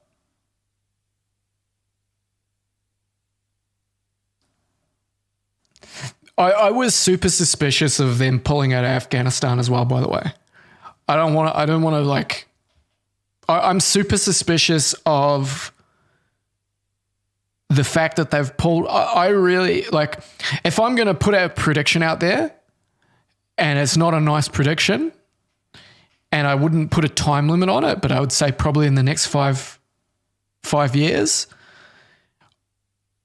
And we could even see it as soon as like, you know, like really soon. I genuinely think that America has pulled out of Afghanistan. I believe that they're consolidating their force. I think that they're going to start a war with China. And it could be instigated by them proving that the virus leaked out of Wuhan. That if I'm just going to be like prophetic about it, and I hate to say that because it's disgusting and like really a scary world if that happens, that's what I would presume. Well, that's what I would like. That's how I would speculate. Because I really don't like. The really funny thing is I've been watching like 60 Minutes and shit, which is I think 60 Minutes is like worldwide, right? Well, bro, I'm not saying we want fucking war. I don't say I want war. I'm just saying that if I'm being like honest, that's what I can see.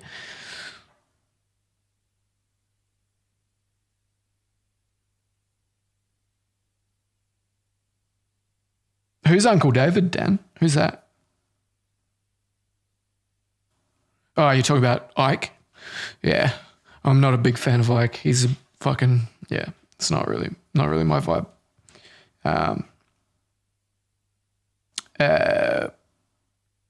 Yeah, it would be David, and it would be absolutely like tragic for this world. Yeah, it would be a very, very scary thing for this world. Really scary. So absolutely have no wish for that at all. But yeah, you know, like I guess the skeptic in me kind of thinks that way. Because they're really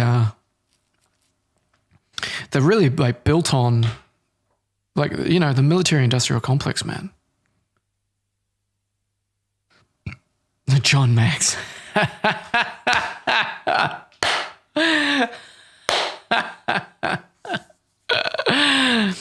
Bullet will come from your window. Windows 10. I love it, dude. Windows 11, bro. Not far away. I'm ready to sign up for more fucking surveillance. Let's go. Yeah. Look. I no longer like have a foot in that kind of more heavy conspiratorial sort of stuff. And I always caution myself from like going in that direction.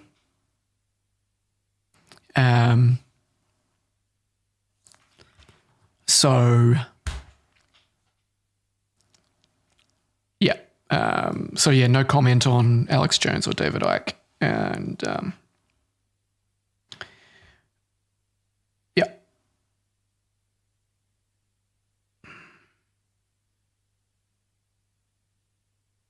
Klaus Schwab. Who is that? I know that. That name seems familiar.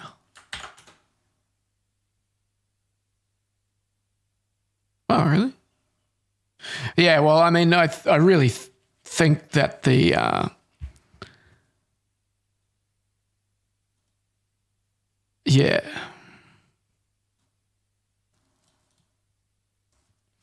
I really think that the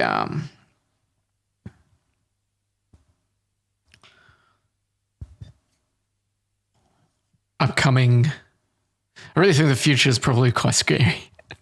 I don't think it's going to get easier for us. And I'm still waiting for some type of a voice of reason in all of this.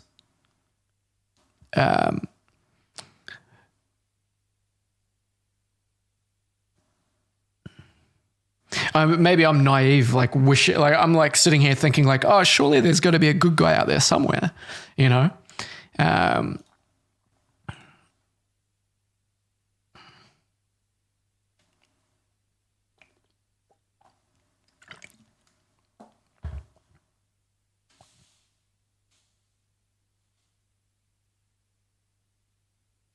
Nah, Emmy, like, nah, man. Nah, man. Like, the problem that I have with somebody like Ike and Jones is that Jones to a lesser extent, but like those guys, they're just.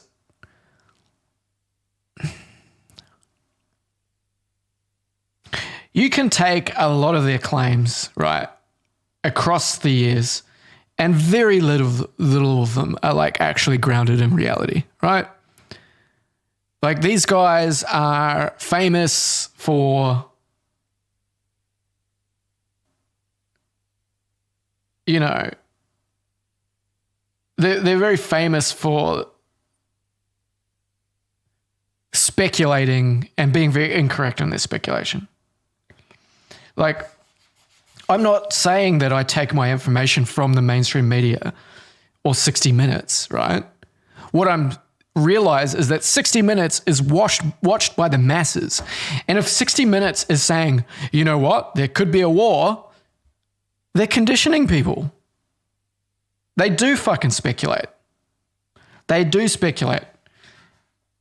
They do absolutely speculate.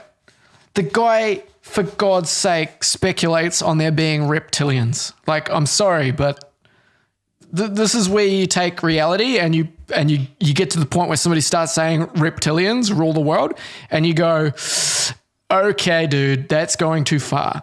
Money rules this motherfucking world. Everybody knows that. This is a human problem. Humans oppressing humans because of the systems that we've erected. And people like Ike, they pull people into a world and they give them all the fucking answers because this world is so fucking scary and so fucking chaotic. And then all of a sudden there's this one guy who's going to tell you the truth and, I'm going to listen to him. No, dude. It's just more manipulation. These people do not have the answer. Yeah. Yo, Dash. What's up? Yeah, there's a little bit too much like faith in people like David Icke. Like this guy, he's not the type of person that's going to actually tell you the truth. And Alex Jones, like, well, just look at the website, right? They're just trying to sell you shit. Like, it's just fucking. There is, of course, a situation where there's corruption in the world and et cetera, et cetera. But Emmy, no, I'm not waiting for somebody to give me the answer.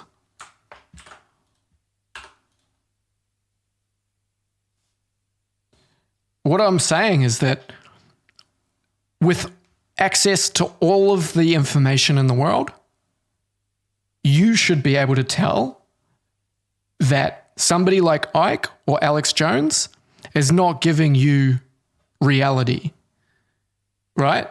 And I'm not saying that you should expect to be given reality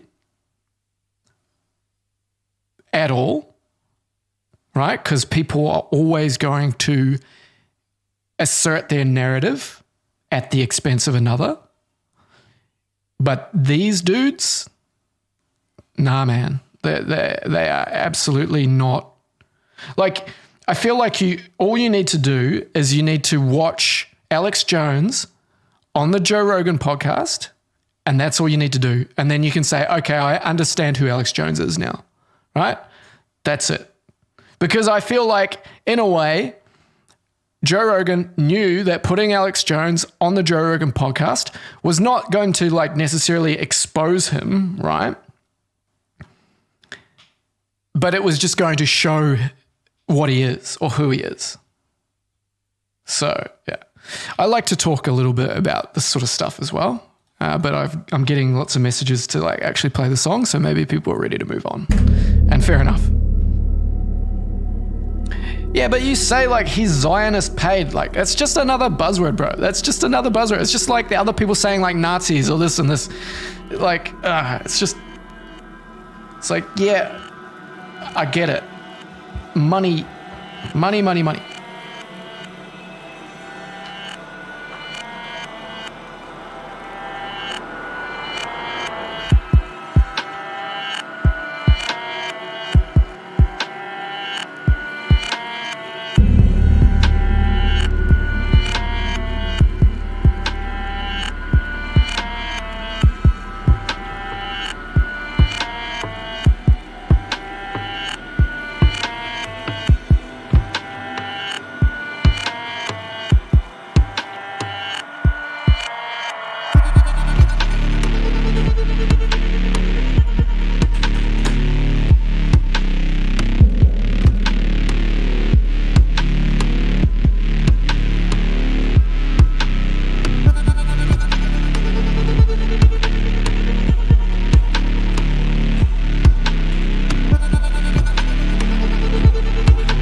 Emmy, you become a bit of an asshole when you talk about this sort of stuff, honestly. You don't think I've sat and listened to Ike and Alex Jones for fucking hours? Then you don't understand. Like, I know their rhetoric. I know what they're about. Like, to just say that I haven't looked into it and that I'm ignorant to it is just so dishonest. So please don't say that sort of shit.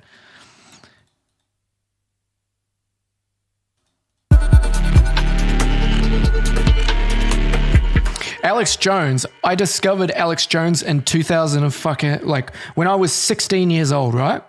And that was around the time where he was talking about fucking Bohemian Grove and all of the fucking American presidents that or like the American elite that would go to Bohemian Grove and fucking worship an owl called Molech and blah, blah, blah, blah, blah, right? And regardless of whether that's fucking true or not, there was no evidence to support it. And it's just as bad as people saying that the fucking moon landing's fake or like whatever else, right? Or people saying that the fucking monuments are like aligned to like, or like built by aliens or like this sort of shit, right? Like there's not really any evidence to their fucking claims, yet here they are telling it to people as though it's the fucking truth. No, dude, it's so dishonest. They're just as bad as the other side of it, right? It's just full-blown like information warfare, and they're just looking for paranoid fucking people that they can pull in and fucking profit off. They're selling you the end of the fucking world, and people lap that shit up because it's a fucking scary world we live in.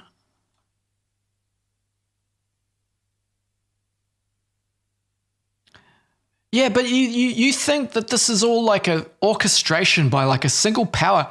That's naive, dude. There's so many different forces at work here, different nations, geopolitical. Like, you can't tell me China and America and Russia are all fighting for the same interest and that there's like, yeah, it's too complicated, man. It's too complicated.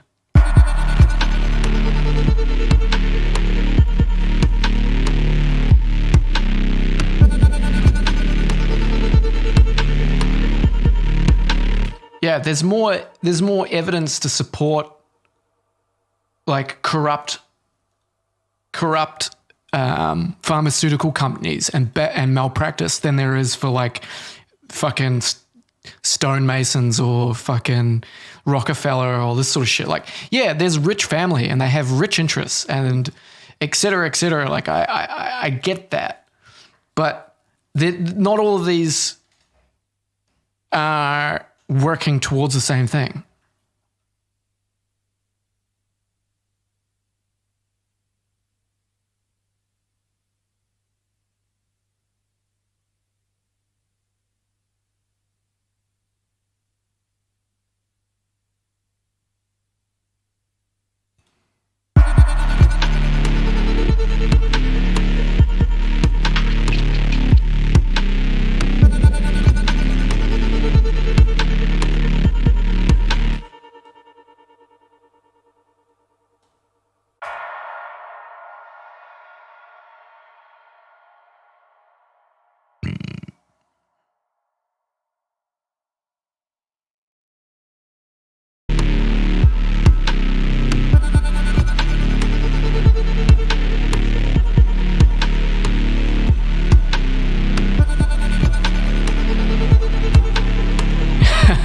Dash.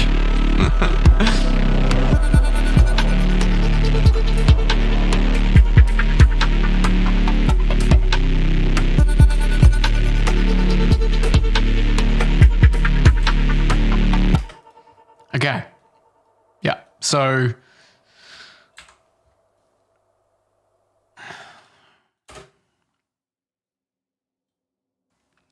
it's beautiful that we have such diverse tastes and opinions. Yeah, truth be told, yeah, I agree, man. I know that not everything's a conspiracy theory.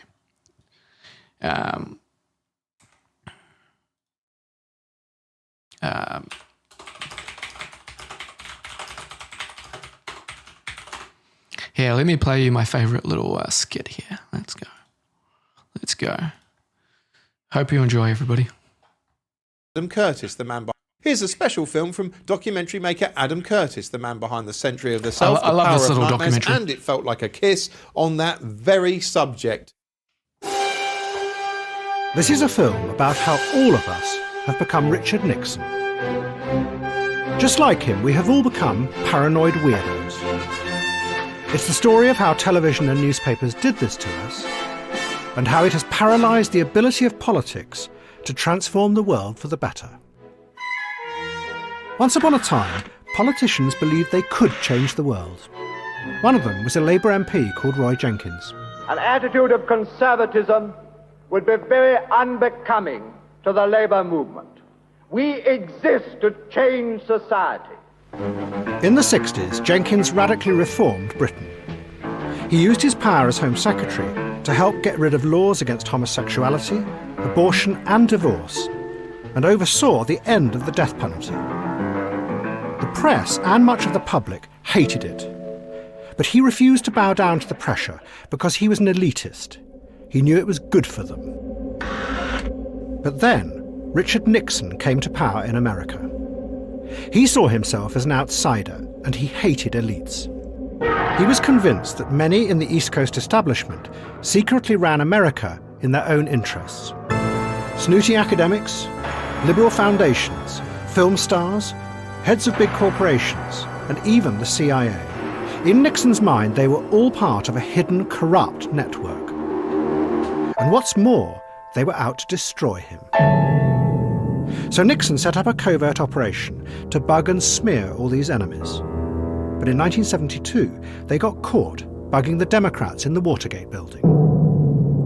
Nixon tried to cover it up, but he was exposed by the Washington Post. As a result of Watergate, investigative journalists in America and Britain became the heroes of the age. And in the 70s, they uncovered all sorts of bad people. That's your words. Who often beat them up.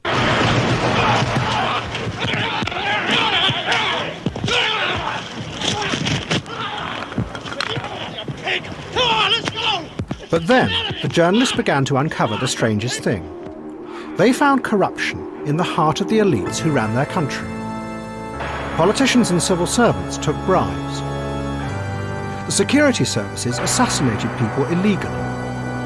Right. Policemen concocted evidence and sold drugs.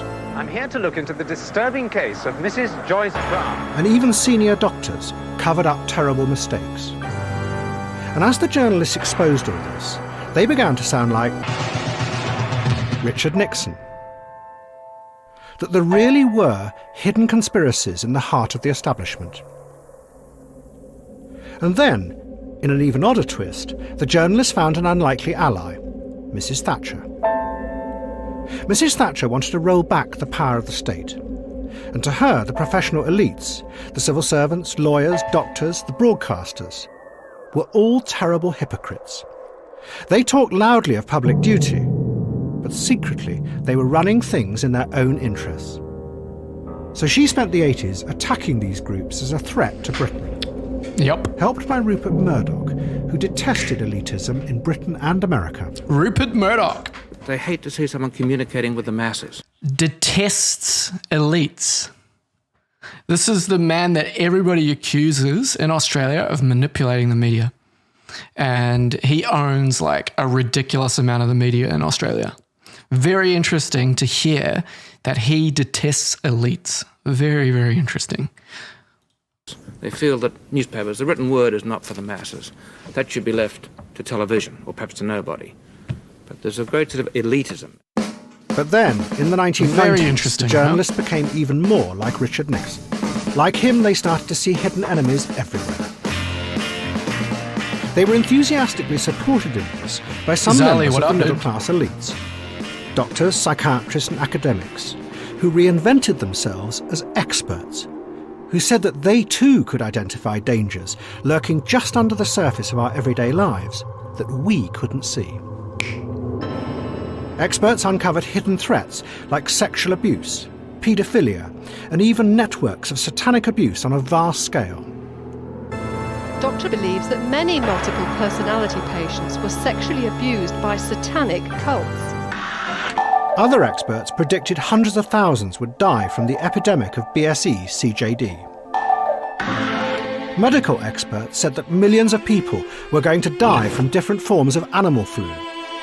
Doctors have discovered a new disease which they say shows a possible link between autism and the routine childhood vaccine MMR. Others said that thousands of children were at risk of autism from the MMR jab.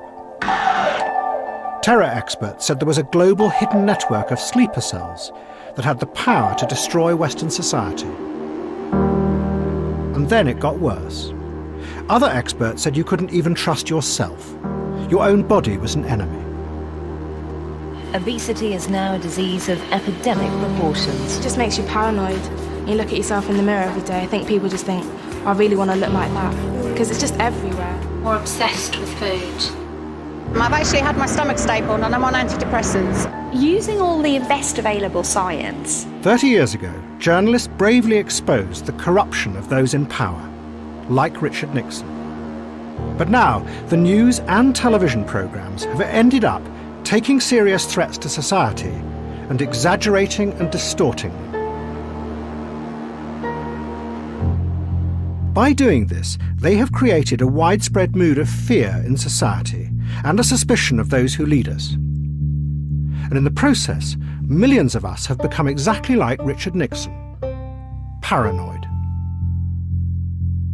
And if any politician tried to do what Roy Jenkins did 40 years ago, to change Britain for the better, against public opinion, we and the press would destroy them. But there is one difference between us and Richard Nixon. He told his psychiatrist that when he looked in the mirror in the morning, there was no one there. When we look in the mirror in the morning, we think we're too fat. Adam Curtis makes the best documentaries, man. He is too good. There you go. I just wanted to play that. I like it.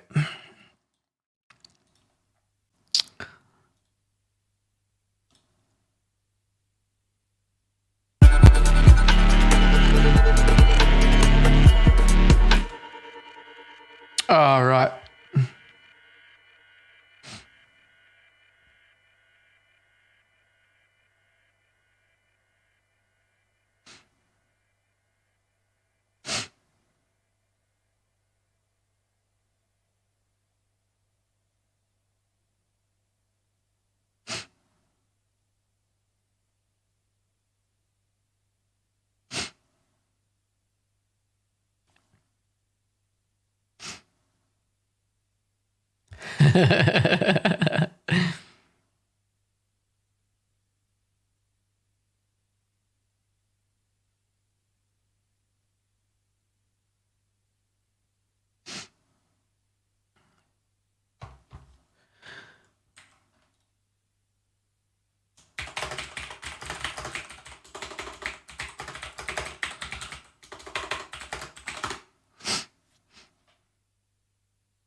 Okay, we're back.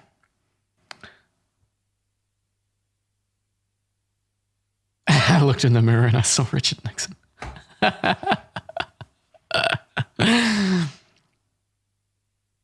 Okay, so it goes on to say, like,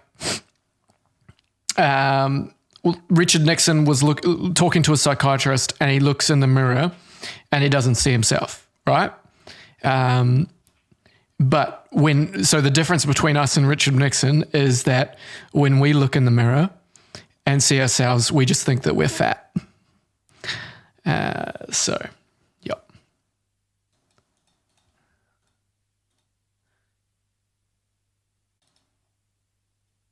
It's very interesting. I'd actually like to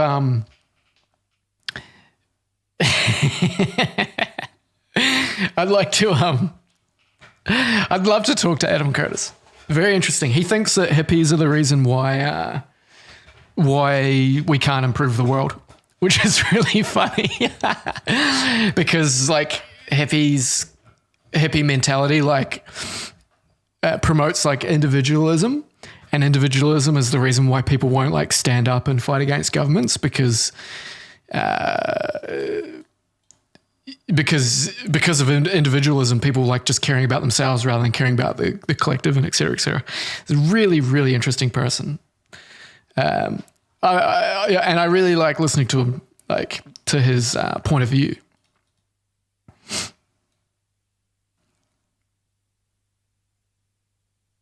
Psychotic.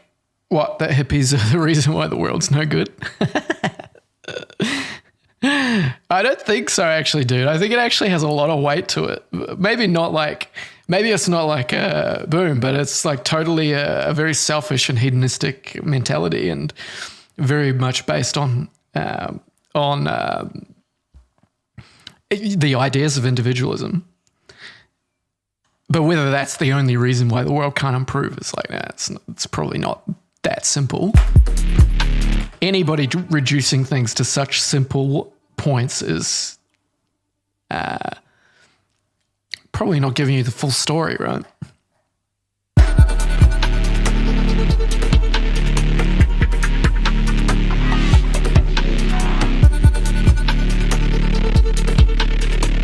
Do you guys like this sound?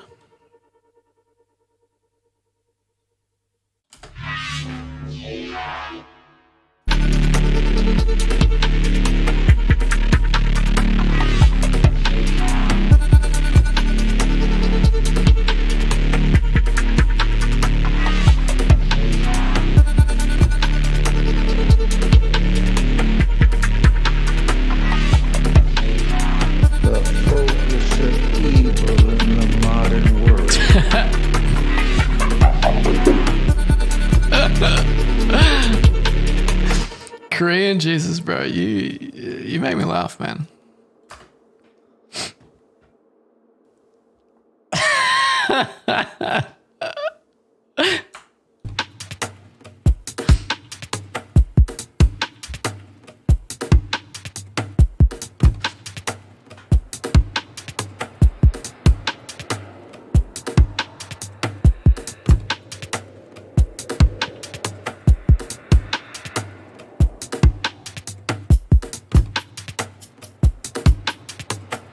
Dude, those shakers. Ooh, I'm feeling them.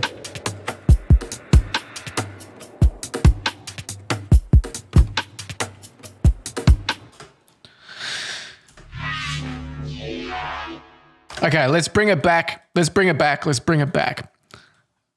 I don't know what the answer is. And we live in a world where information is like all over the shop. Anybody claiming to know what the truth is should generally be treated with a bit of suspicion. And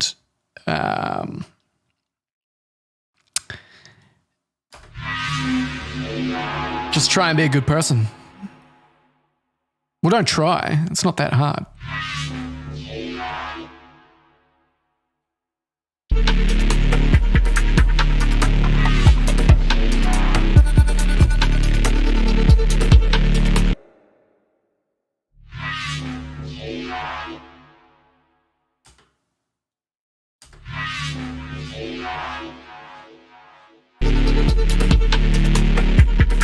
Were those instructions too hard to follow? Please simplify. Just don't be a cunt. Boom.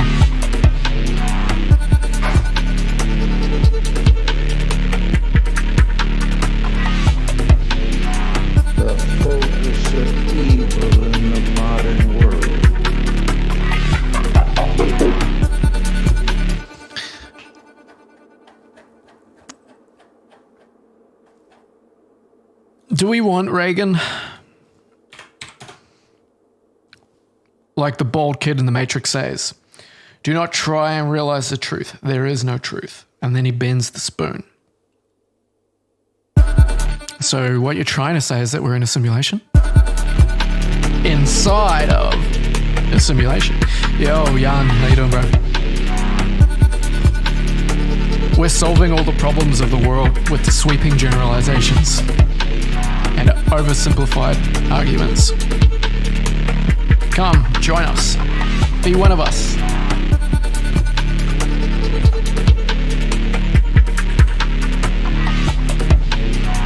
The focus of evil in the modern world. The focus of evil. The focus of evil. The focus of evil. Evil, evil, evil, evil, evil, evil, evil. Yeah, dude, watched Midnight Gospel for sure. The focus of evil in the modern world. The focus. The focus of evil. You know who I trust? I trust Dimented. I would say whatever Dimented believes, we should all believe too. The focus of evil. The focus of evil. The focus of evil. Investigate 311.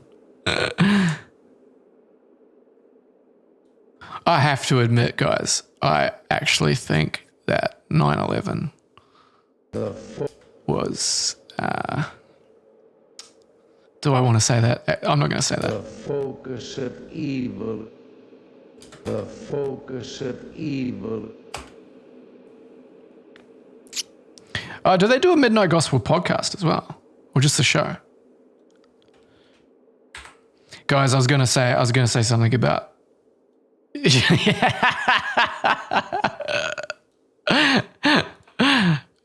good point, bro. I'm gonna get fucking shut down.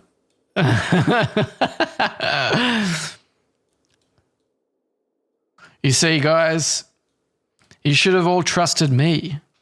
I'm the one that has my stream shut down by YouTube. Is that not enough of a conspiracy for you? Because of copyright. Yeah, sure, Google. What's the American government trying to hide right now? Is it because I'm speaking too much capital T truth, bro? Yeah, 520, exactly. 7-Eleven was a part-time job.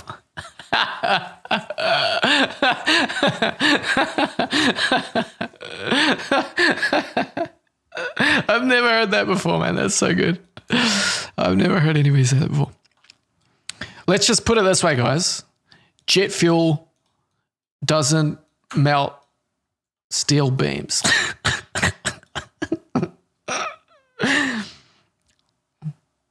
Nah, real talk. I actually don't think that type of building would have actually just collapsed in a free fall if it were to fall down. And it is very suspicious that it does not collapse in a free fall. That it doesn't collapse in a free fall.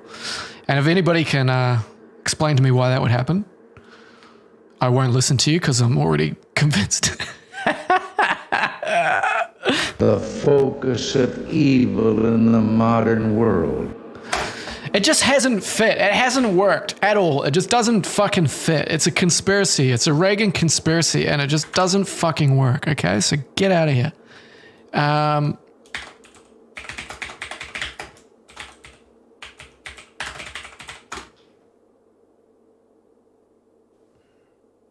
Do you think this is fucking copyrighted?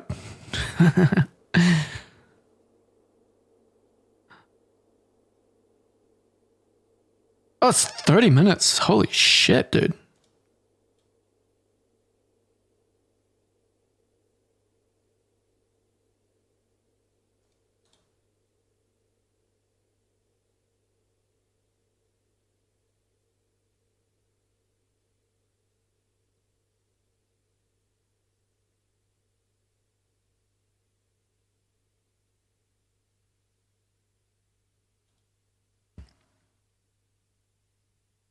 America is good. I mean, what else is he going to say, right? The National Association of Evangelicals community from coast to coast in our great land. Of God are avidly sought and humbly accepted. The American experiment in democracy rests on this insight. Its discovery was the great triumph of our founding fathers, voiced by William Penn, when he said, "If we will not be governed by God, we must be governed by tyrants." Explaining the inalienable rights of men, Jefferson said, "The God who gave us life gave us liberty at the same time." Well, I'm pleased to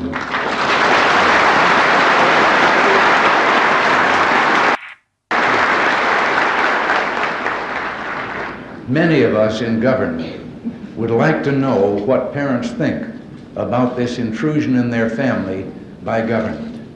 We're going to fight in the courts. The right of parents and the rights of family take precedence over those of Washington-based bureaucrats and social engineers. Social engineers. He put these ideas in our head.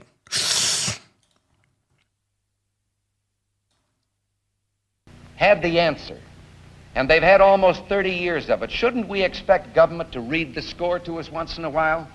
Shouldn't they be telling us about the decline each year in the number of people needing help, the reduction in the need for public housing? But the reverse is true. Each year the need grows greater, the program grows greater. We were told 4 years ago that 17 million people went to bed hungry each night.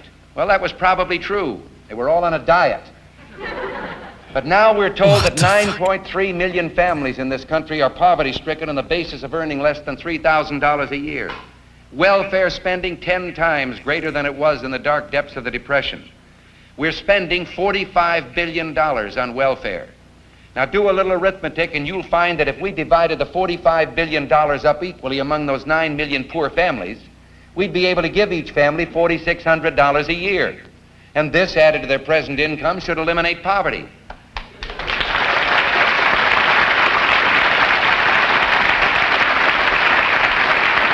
That's woke, bro. Direct aid to the poor, however, is only running about $600 per family. It would seem that someplace there must be some overhead. Now, the great American came before the American people and charged that the leadership of his party was taking the party of Jefferson, Jackson, and Cleveland down the road under the banners of Marx, Lenin, and Stalin. And he walked away from his party and he never returned till the day he died.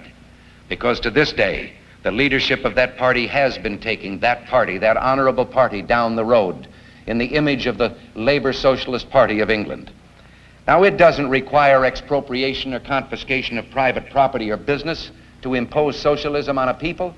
What does it mean whether you hold the deed to or the title to your business or property if the government holds the power of life and death over that business or property? And such machinery already exists. The government can find some charge to bring against any concern it chooses to prosecute. Every businessman has his own tale of harassment. Somewhere a perversion has taken place. Our natural unalienable rights are now considered to be a dispensation of government. And freedom has never been so fragile, so close to slipping from our grasp as it is at this moment. And freedom has never been so fragile. Over that business or property, that party has been taking that.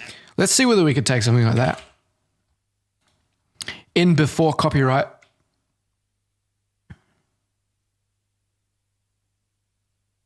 New York was founded by the Dutch as New Amsterdam. The British assaulted and stole the place. Wow, yeah, they did, dude. Fucking... Democrat, I can tell you Norman Thomas isn't the only man who has drawn this parallel to socialism with the present administration. Because back in 1936, Mr. Democrat himself, Al Smith, a great American, came before the American people and charged that the leadership of his party was taking the party of Jefferson, Jackson, and Cleveland down the road under the banners of Marx, Lenin, and Stalin.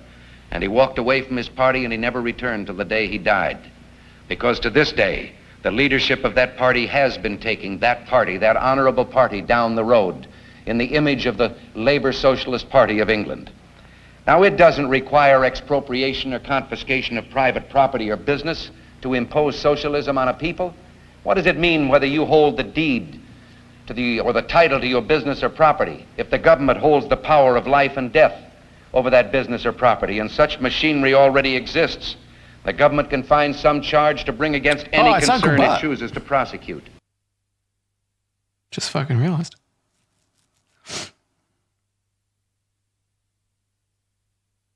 Sup, Uncle? Every businessman has his own tale of harassment. Somewhere a perversion has taken place. Our natural unalienable rights are now considered to be a dispensation of government, and freedom or the title to your business or property if the government holds the power of life and death over that business or property, and such machinery already exists. The government can find some charge to bring against any concern it chooses to prosecute. Every businessman has his own tale of harassment. Somewhere a perversion has taken place. Our natural unalienable rights are now considered to be a dispensation of government, and freedom has never been so fragile, so close to slipping from our grasp as it is at this moment. Our democratic opponents seem unwilling to... Fucking, that's a nice quote. And feels like it's got a good little fucking splash of irony. That was R-E-A-G. It's Reagan. Yeah, I knew that it wasn't Reagan, but I was going to spell it like Reagan. Like a retard. Okay, let's go. Let's see whether something like this fits. Like, I don't think it will. Because I'm really negative.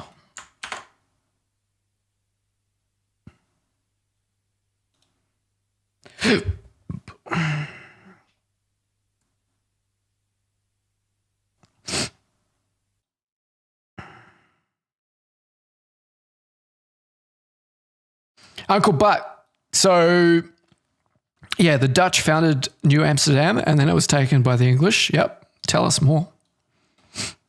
Government holds the power of life and death over that business or property, and such machinery already exists. The government can find some charge to bring against any concern it chooses to prosecute. Every businessman has his own tale of harassment. Somewhere a perversion has taken place. Our natural unalienable rights are now considered to be a dispensation of government, and freedom has never been so fragile, so close to slipping from our grasp as it is at this moment. Jeffrey Epstein didn't kill himself.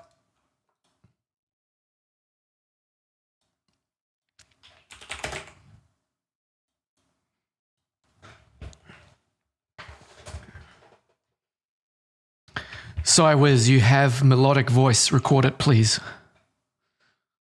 Do I? Our natural unalienable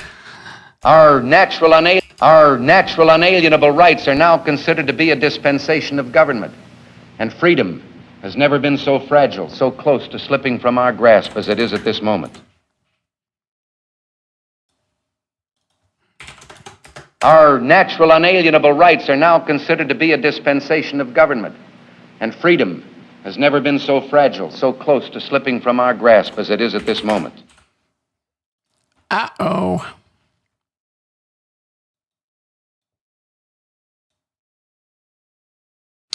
Where are we? Yeah.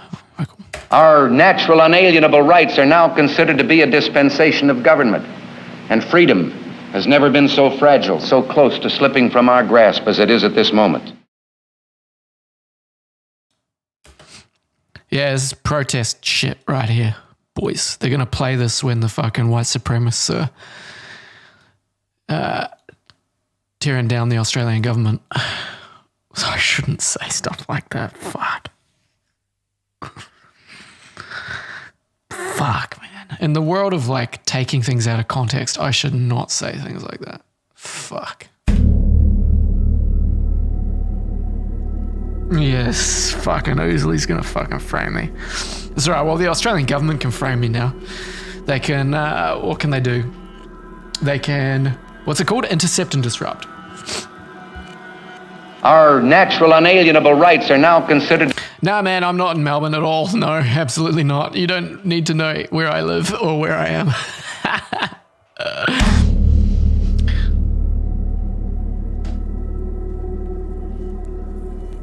Another thing that I find really funny is like constant, like everybody's saying like Dan Andrews is like a communist, and then every now and then you'll hear that he's like a fascist, and every now and then you'll hear that he's like something else, right? It's so good. People just can't make up their mind.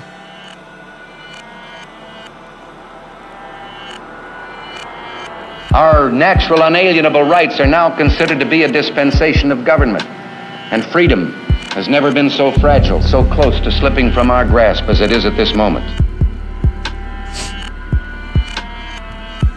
Hey, I don't mind it. What do you chaps think?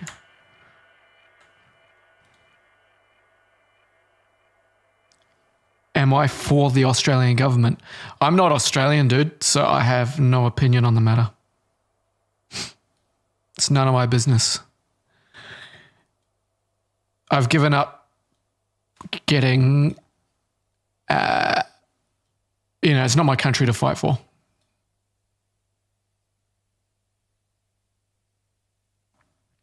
I wouldn't appreciate an Australian that has no intention of being like a long-term Australian going to New Zealand and trying to weigh in on the politics there in a meaningful sort of way.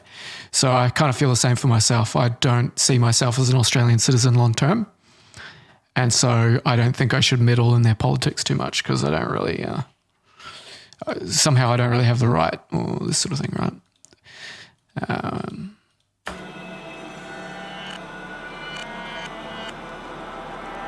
But yeah, I am in Melbourne. I do live here. Our natural unalienable rights are now considered to be a dispensation of government, and freedom has never been so fragile, so close to slipping from our grasp as it is at this moment.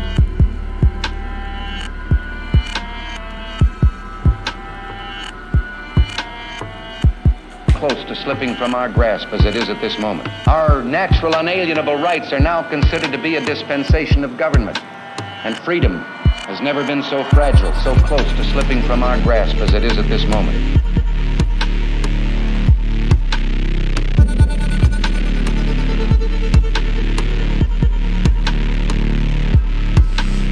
Our natural unalienable rights are now considered to be a dispensation of government, and freedom has never been so fragile, so close to slipping from our grasp as it is at this moment.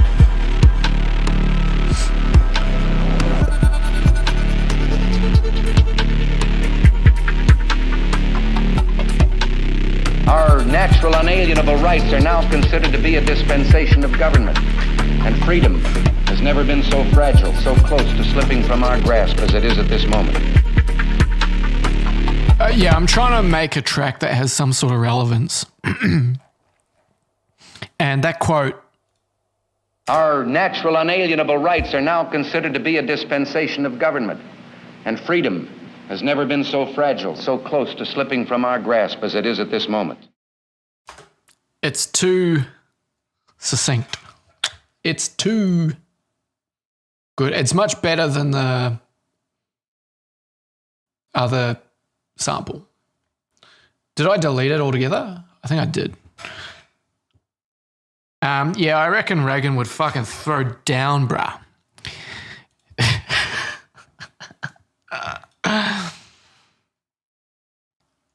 What does it sound like reversed? He's got such a charismatic voice. I really admire how well these guys speak in public settings, right?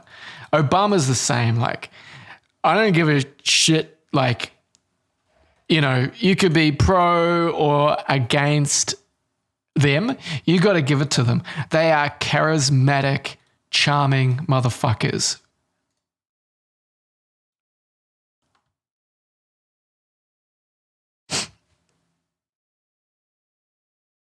Your neighbor home start fire. Get ready for yours. What, John Max? Are you threatening me?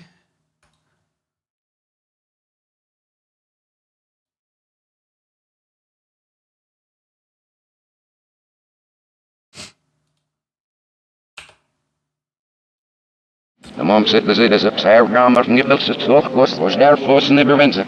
Meneer van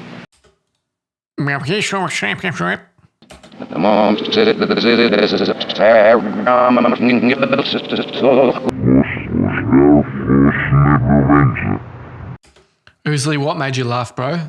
Did you not get the memo, motherfucker? You're not allowed to laugh here.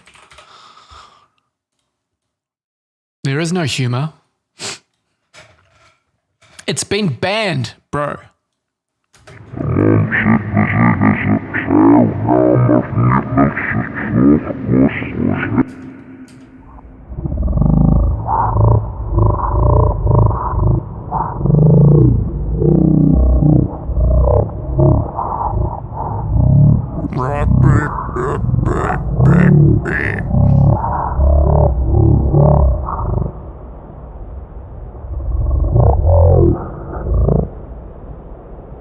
Dog motherfuckers.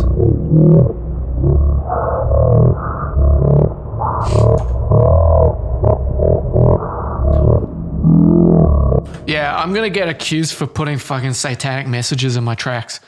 And my response is gonna be, I wasn't trying to hide it. Mr. Clueless Producer is asking, what's that distortion guitar-like synth? This one?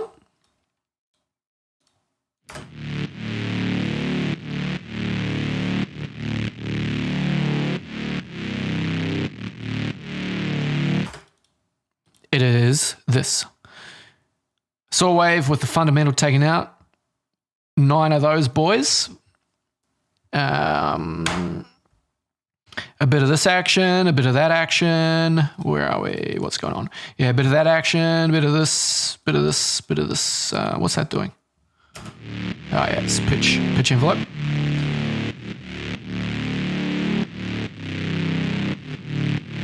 Slowly sort of opening up. Some multi-band compression, equalizer just taking lows out of it, right? So pretty basic there. And then there's an amp, rock, dry wet, up heaps, turn the volume down a bit, dual, delay. Oh, I'm hazing it. So yeah, just giving it a bit of widening effect. And then I am cutting it again, and then I am rolling it off at the top. And then I'm throwing it through trash, electric trash preset in there. And then I'm sidechaining, compressing it.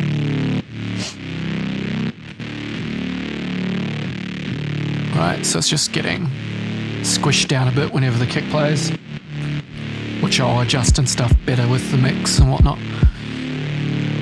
And then the sub goes under it. It's just like a pretty straight up. This is a bass preset that I made actually, and it's just based upon an LFO controlling pitch. So if I play it,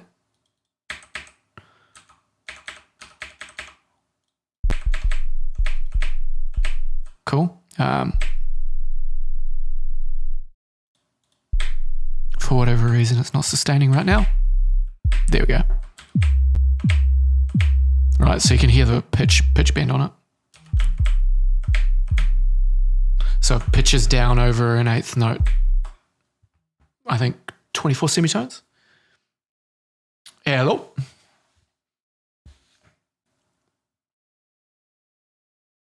Hello. Speaking to Andrew McGill-Brown.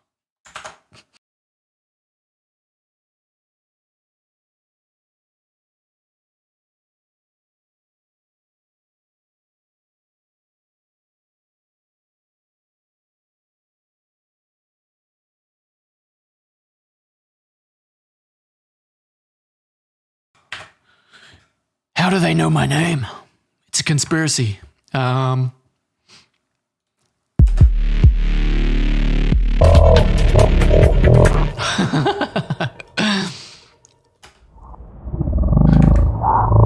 What's this telling people to do? It's like encouraging. Yeah. Dude, they would just send the cops straight around. The fixated persons unit. I'll just be right back, guys. Gonna use the bathroom. if I'm not back in 10 minutes, then they've taken me, so.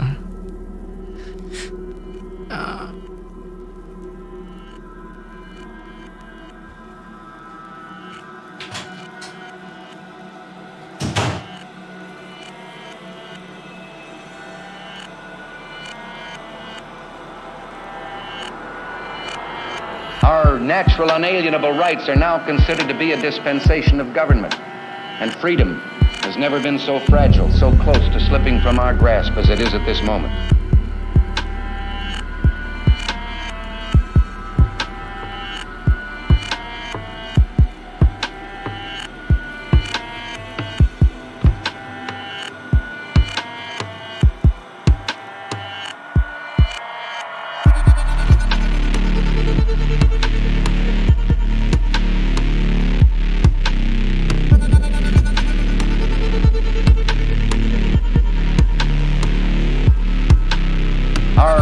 Unalienable rights are now considered to be a dispensation of government, and freedom has never been so fragile, so close to slipping from our grasp as it is at this moment.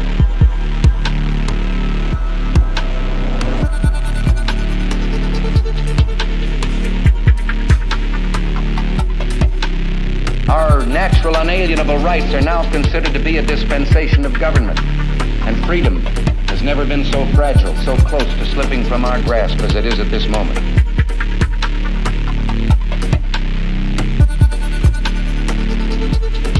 Our natural unalienable rights are now considered to be a dispensation of government, and freedom has never been so fragile, so close to slipping from our grasp as it is at this moment. I like this quote. It's a good quote.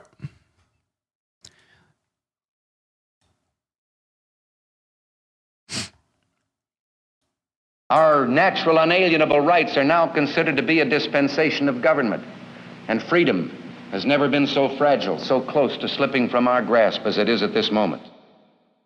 Our natural unalienable rights are now considered to be a dispensation of government, and freedom has never been so fragile, so close to slipping from our grasp as it is at this moment.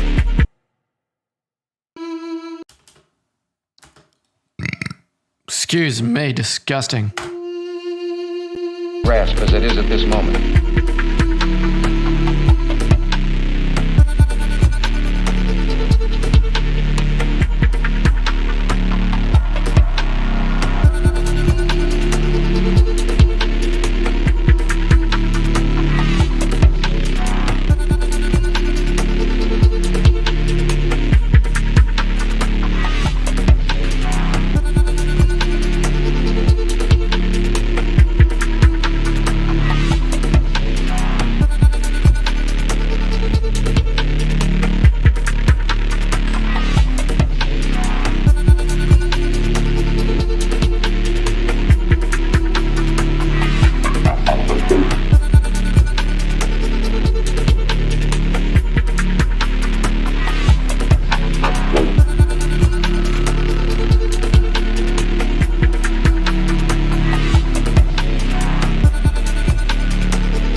Unalienable rights are now considered to be a dispensation of government, and freedom has never been so fragile, so close to slipping from our grasp as it is at this moment.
Hey, do you guys like the new pattern?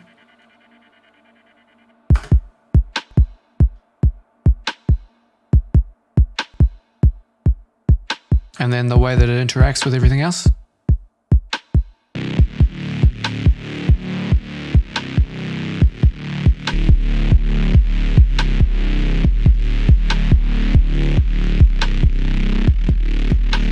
Listen to the end here.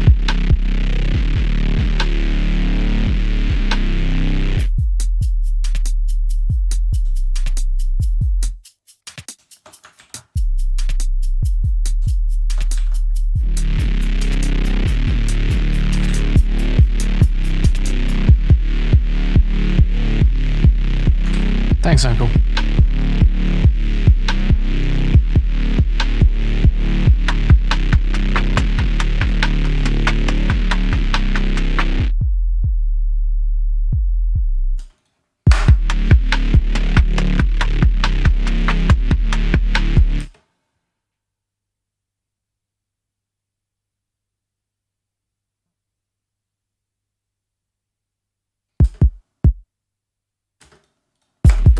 Unalienable rights are now considered to be a dispensation of government, and freedom has never been.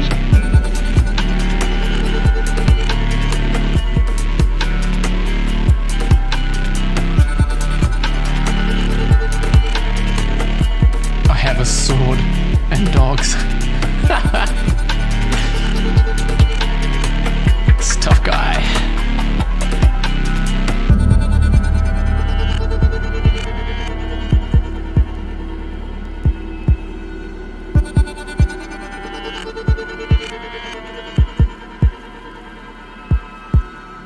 Our natural unalienable rights are now considered to be a dispensation of government, and freedom has never been so fragile, so close to slipping from our grasp as it is at this moment.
Yeah, I actually went to like correct this and then I never did it and then I just played it again.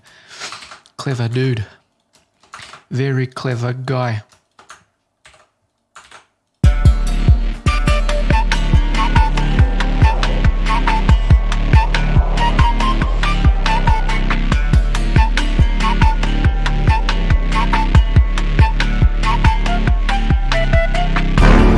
Whoa, holy fuck.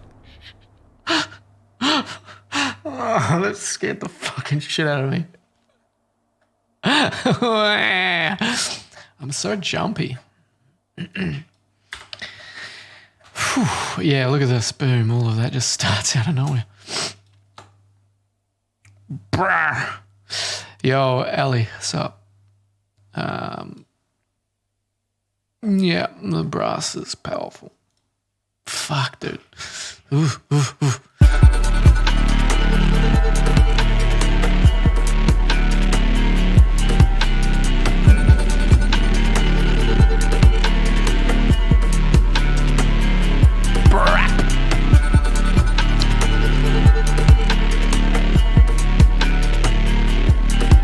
Oh, what's going on? No.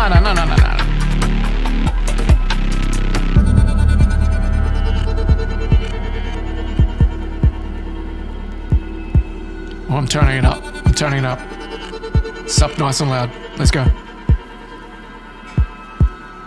Our natural unalienable rights are now considered to be a dispensation of government, and freedom has never been so fragile, so close to slipping from our grasp as it is at this moment.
So sharp, dude. Fuck, man. So sharp.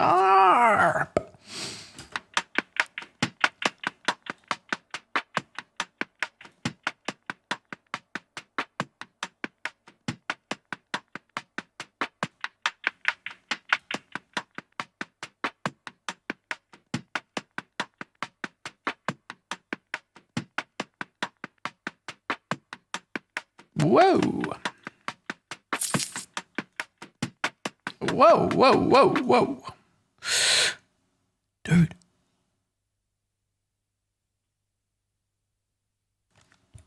Oh, it's the washing machine. So what the fuck is going on?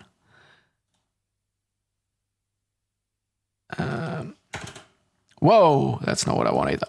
Let's go 1. And then go like this.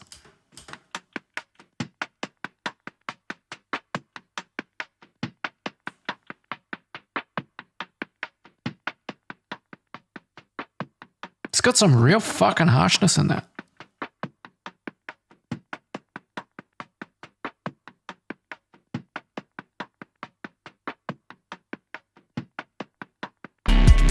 Ooh, holy fucking shit, dude, that's loud. Turn it down.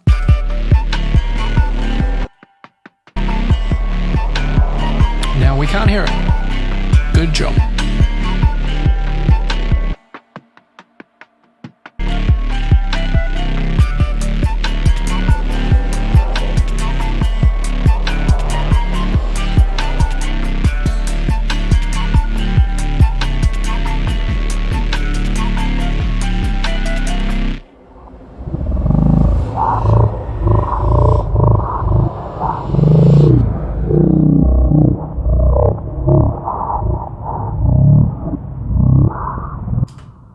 You didn't hear nothing.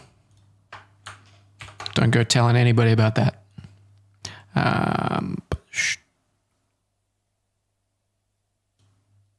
Beep. Okay.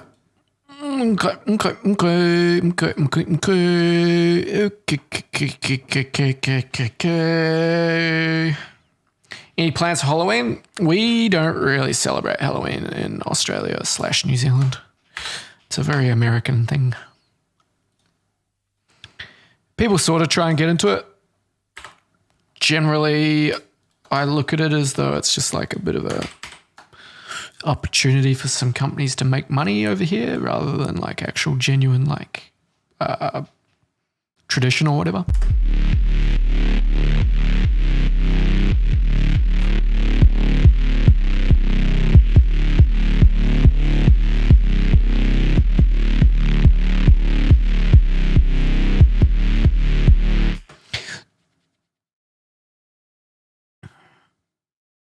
Spooky song. I'm already making a spooky song, bro.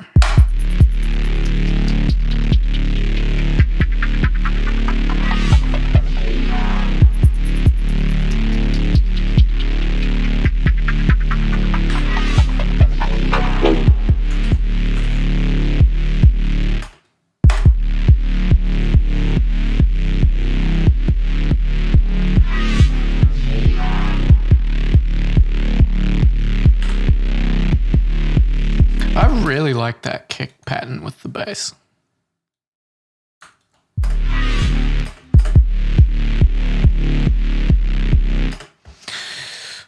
I would love to mix this track with the really good subwoofers. It's kind of what it needs, right? I need to be able to really make that bass work proper.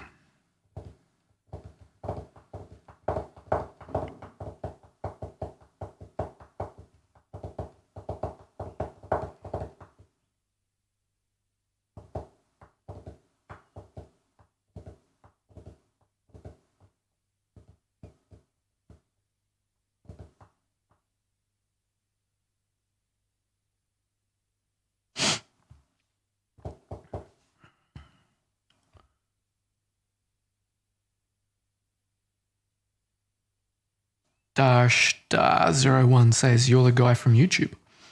Am I? The guy from YouTube. Yeah, I've been known to float around YouTube a little bit, here and there.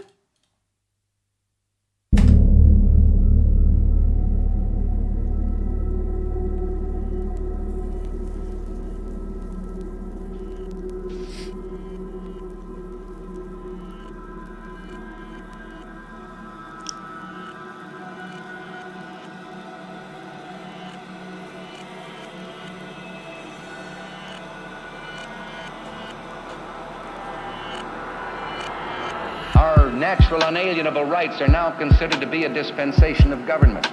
And freedom has never been so fragile, so close to slipping from our grasp as it is. I was at a birthday party 2 days ago, and I was just talking to this random dude, and he said to me,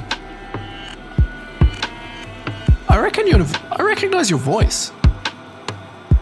And then my mate goes to him, no shit.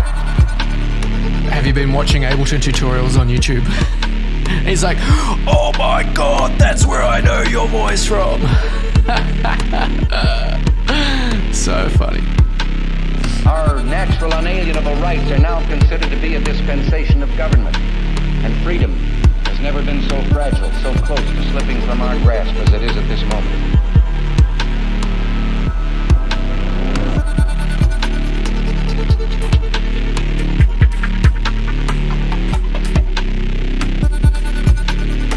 I get recognized a lot, bro, actually.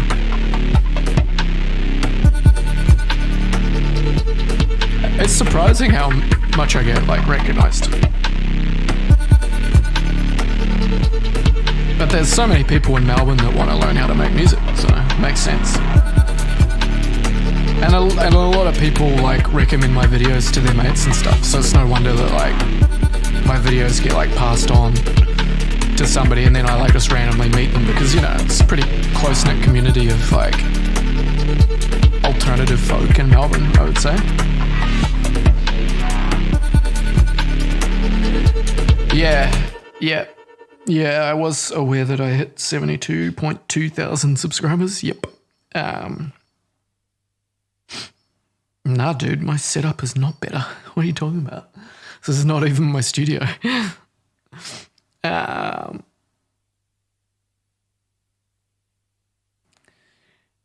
Yeah, the thing is though, Emmy, is like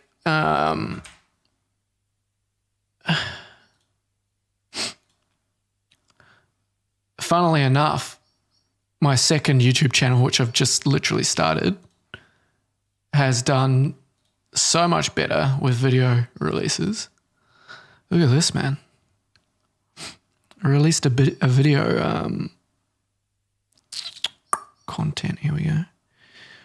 Fuck, dude. This morning that was at 7.5, and now it's fucking 9,500 people have watched that video. There's no, I don't get that sort of views on Ableton tutorials in the first 5 days. That's only been out for 5 days. It's insane, man.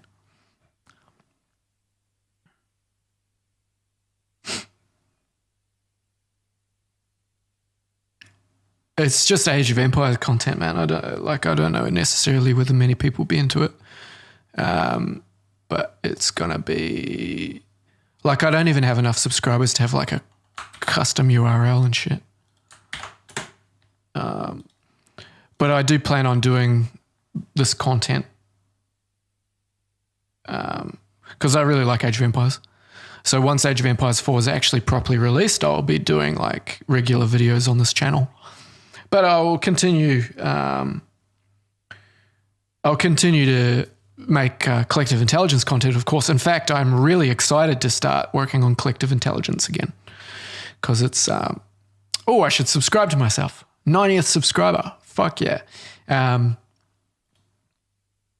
Because what was I saying? Because I love doing the collective intelligence stuff. It's never going to go away. Yo, Raw, what's up, bro? How you doing, man? Where's the vocal from? This is like a vocal sample from a Ronald Reagan speech. And that Ronald Reagan speech is one from, excuse me, this one here. A Time for Choosing. Yeah, around 20 minutes. Yeah. Yeah, well, I want to make that little hole even bigger, to be honest with you, Emmy. And I believe that there's space to grow more, you know? I just really want to get re-engaged with my viewers through collective intelligence. So, yeah, I really enjoy teaching, so. Okay, haven't really made much progress. I've been fucking talking a lot today, though. Okay, I'll be right back again, guys. I'm just going to use the bathroom and think about what's coming next. Do I like puzzle games? Like what, Dash?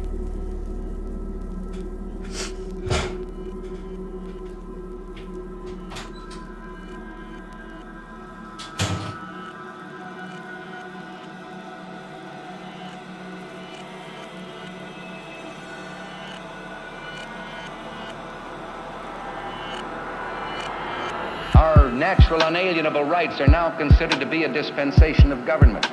And freedom has never been so fragile, so close to slipping from our grasp as it is at this moment.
other way to re-engage with my audience is to make content.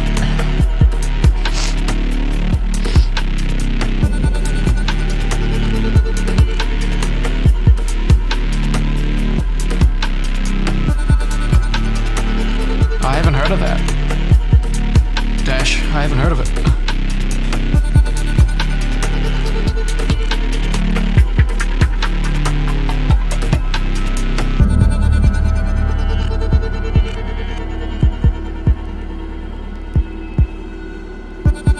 Yeah, the channel is going to be dedicated to like real-time strategy, I think. Our natural unalienable rights are now considered to be a dispensation of government. And freedom has never been so fragile, so close to slipping from our grasp as it is at this moment.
Hey guys, and welcome to The Signal State, a game that's kind of a little bit out there. It's set in a post-apocalyptic future. The Signal State puts your logic skills to the test with complex puzzles inspired by modular synthesizers. Told you they're a little bit out there. Repair machines, rebuild an abandoned farm, and be part of a revolution that will change the fate of agriculture once and for all. Right, first of all, I need to thank the developers and publishers of the game, who are Reckoner Industries and the Iterative Collection, for sponsoring this video. Thank you very much, guys. And yeah, it was actually Picture Perfect that spotted this game, and she was like, "Is this something you're interested in?" Basically, it's essentially a puzzle game. Now I've got a little bit, like a tiny little interest in kind of electronics, and I looked at it and I was like, "Oh, it kind of looks interesting." There is an intriguing story, and I've kind of got hooked on this story, and I want to know what the hell it is that would revolutionize agriculture once and for all. I don't know if I'll ever find out. We'll see. The game is available today. It's releasing today. It's £15.49 in the UK. It's $19.99 in the US. And I think that completes all my contractual obligations for this sponsored video. So now I can say what the hell I want. Hooray! Let's play a new game. Now I saw like probably 5 minutes of gameplay. Oh, here we go. Our machines stopped working years ago. Not just ours, everyone's. Our computers, our appliances, everything. No one knows why. Entire cities ground to a halt. I wasn't even born when it happened. All I can remember were the distant dark cities hidden in smog. So here we are. Building everything from scratch, putting the pieces in the right places. My radio crackles to life. You should be nearly there. Do you see it? Hold on. Yeah, I think I do. Yes, it's our farm. Hooray! And we're going to have to do all kinds of stuff to repair this. Because, wow, it's in quite a state. That's where you come in. That farm's your home now, and it needs some fixing. Damn straight it does. Holes in the roof, everything's broken. Guess I should settle down and get started. Yes, you're going to be alone for now, but hopefully not for long. Go forth. This woman's got a very weird way. Go forth. Go forth, young man. Rebuild. Now, this game is going to appeal to people who like puzzles and possibly have some interest or exposure to like electronics and synthesizers, Or on the flip side, if you've got any interest in learning about like electronics and specifically synthesizers, I think you're going to learn a hell of a lot from this. So here we go. This is the first one. So Miriam says, hey, it's me, Miriam. All settled in? Well, yes, but I'm still not sure why I'm here. Yes, beginning to... well, yes, but I'm still not sure why I'm here. Okay, that's fine. Our scouts found the farm you're at some weeks ago, so we sent you out. As you can see, it's in a state of disrepair, and you need to get it back up and running again. With it running, we'll have 2 farms. So there's already 1 farm community, I get. Well, not I guess, I know, because she just said. An idiot. There's going to be a lot of idiocy in this, I promise you. I really wanted Picture Perfect to be here. Unfortunately, she's not feeling well today. Because I wanted her to look over my shoulder and point out when I'm being really stupid with these puzzles. With it running, we'll have 2 farms. We'll have more food, more space for our community. Hooray. Okay. Right, well, okay, fine. How do I do that then? All the machines on the farm are going to need to have their internal electronics rewired. That's your job now. We sent you out with your own personal modular rewiring system. Ooh. Okay. With it, you can design circuits that will emulate the behavior of the broken components within the machines. Okay. You're going to hack and repair these machines so that we can get this farm up and running again. With it, we can produce more food and support more people. Okay, fine. Well, how does the rewiring work? It's easier if I show it to you. We'll have to recalibrate your system anyway. So the sooner we begin, the sooner you'll understand how it works. Well, that's a very good point. All right, let's start. So let's go to the details tab, apparently. This is a diagnostics test to verify that the signal pipeline works. Connect source 1 directly to both out 1 and out 2. Okay, fine. This is your job. Rewire the circuits to repair the machine. Start with the given source signals, transform them, and send them to the out sockets. The brief describes your objective. That's this over here. So this is a diagnosis. To verify the pipeline works, connect source 1 directly to both out 1 and out 2. Fine. Okay. Use modules to transform signals. You'll have a series of modules down here, the modules that are available to you at any moment in time. Connect them with cables. Click and drag on sockets to create cables. Okay, so just click and drag. White sockets are inputs and black sockets are outputs. Inputs can only be connected to outputs. Pretty straightforward so far. Connect source 1 to the split input. Okay, fine. So this is just a splitter. A split takes 1 input signal and duplicates it to produce multiple output signals. So we're gonna take out 1 to out 1 and out 2 to out 2, I assume. Complete the circuit. Yeah, that's pretty straightforward. Press play to begin signal playback and verify your solution. Okay, fine. So this is the source, and then these are the 2 output signals, and we have to match, which we have done. We have to match the signals. This is cool. Woohoo! Awesome. Retrieving leaderboards. Okay. Apparently, pretty much everybody gets the... Or there are a lot of people who get the top score.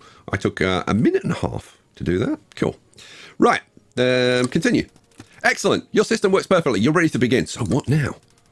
Start cataloguing the machinery on site. Start with the simpler ones. All right. I'll do my best. Disconnect. Alrighty. So diagnostics test. We've done. Power generator. What are we going to have to do to this? So what's the end game here? Why are we repairing this farm? We already have our current one and it's giving us enough food. Well, we will have surplus food and more space for our community for one. But I think we can do more than that. See, okay, this is where the story gets intriguing. More. It's too early, I think, to talk about this at this juncture. Not everyone here agrees with me on the plan. Not yet, at least.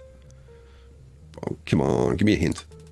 Not even a hint. I'm the one doing the work out here. I deserve that at least. You're right. Look, for the past few years, we have been.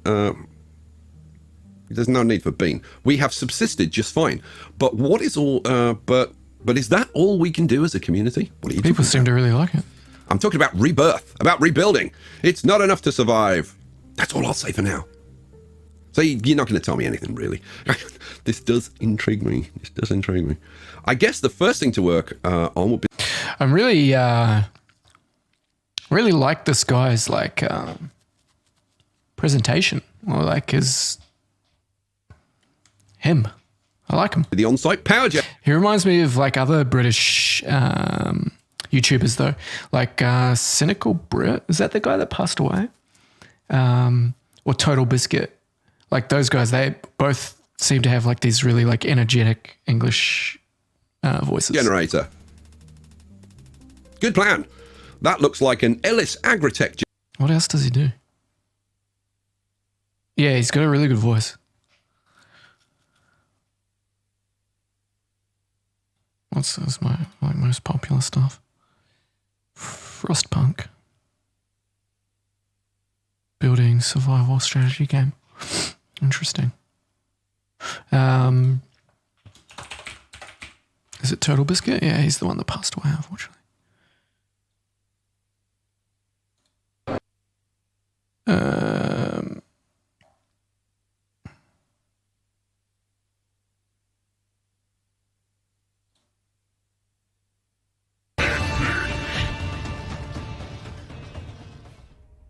Ladies and gentlemen, my name is Total Biscuit, and what I... Not quite the same.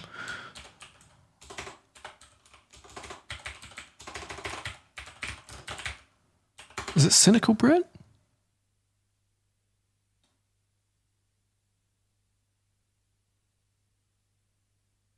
Who am I thinking of? Thick voice, yeah.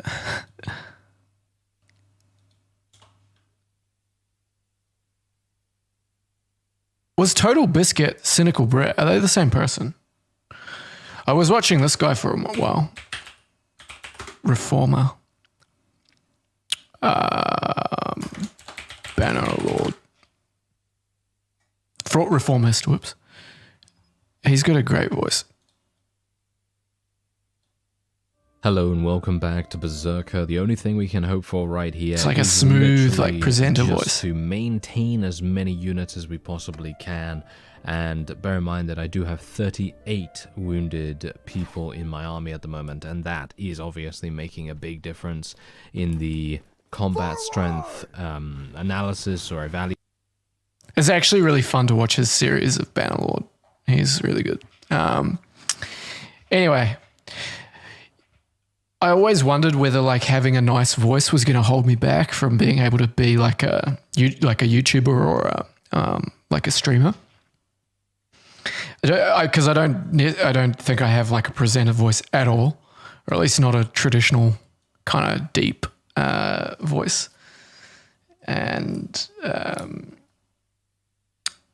but I think people kind of enjoy the accent, because a lot of Americans and a lot of English and a lot of like Germans and stuff seem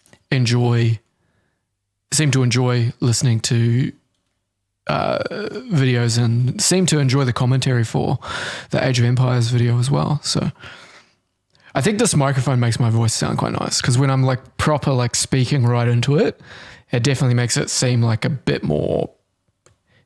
deeper than what it really is. In real life, my voice is kind of like, it's not very deep. Yeah. SM7B. Yeah. I was thinking about getting the same microphone as what Shroud uses, because fucking Shroud's microphone makes his voice sound so good. But he's also got quite a deep voice just anyway.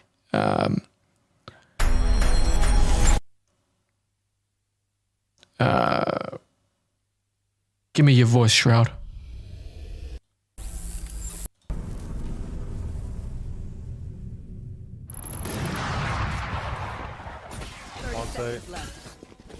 Where's the second camera? Got it. Say something, Shroud. Say something.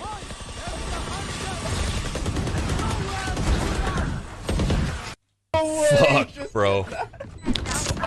One more, 40. 1 HP, 1 HP. Nice. Tropes. Light it out. Can you come out? Oh, no. Listen to his voice, man. What the fuck? I think it's like one of those Blue Yeti. I think it's like one of the high-end Blue Yeti microphones.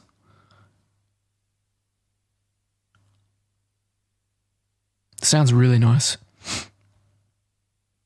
But he's also the processing that he's got on it is very nice too. out of all of the people that stream / YouTube,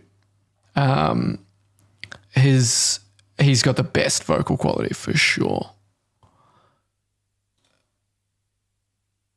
Yeah, he must be using one of these.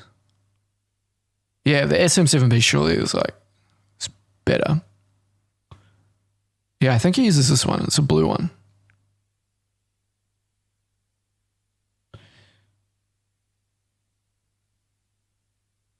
Yeah, I could actually, like, because I'll show you guys, like, at the moment, my microphone, I do process it with, like, FabFilter plugins, and I've got it going through the actual, like, hardware, like compressor and de-esser and gator. So I use both, like, analog and digital processing on my voice. But the problem in this room is that it's, like, really reverberant. So it sounded much better, obviously, when I was up in my studio. But I could get better audio. I could get better audio quality, but like sorry, what I mean is that I probably could redo my like signal processing chain. I could redo my signal chain for the processing on my vocal. Let me fucking explain myself properly. You've got one of these, dude? Fucking hell. This would be a little bit overkill for like regular like streaming vocals. But I really like this, and I really like the table mount that I've got it set up on. I think it works really nicely because like a big boom arm, like sometimes it can be a bit of a pain in the bum, especially when it's in the camera shot, like quite a bit. The Electro Voice RE20 or RV20. Oh.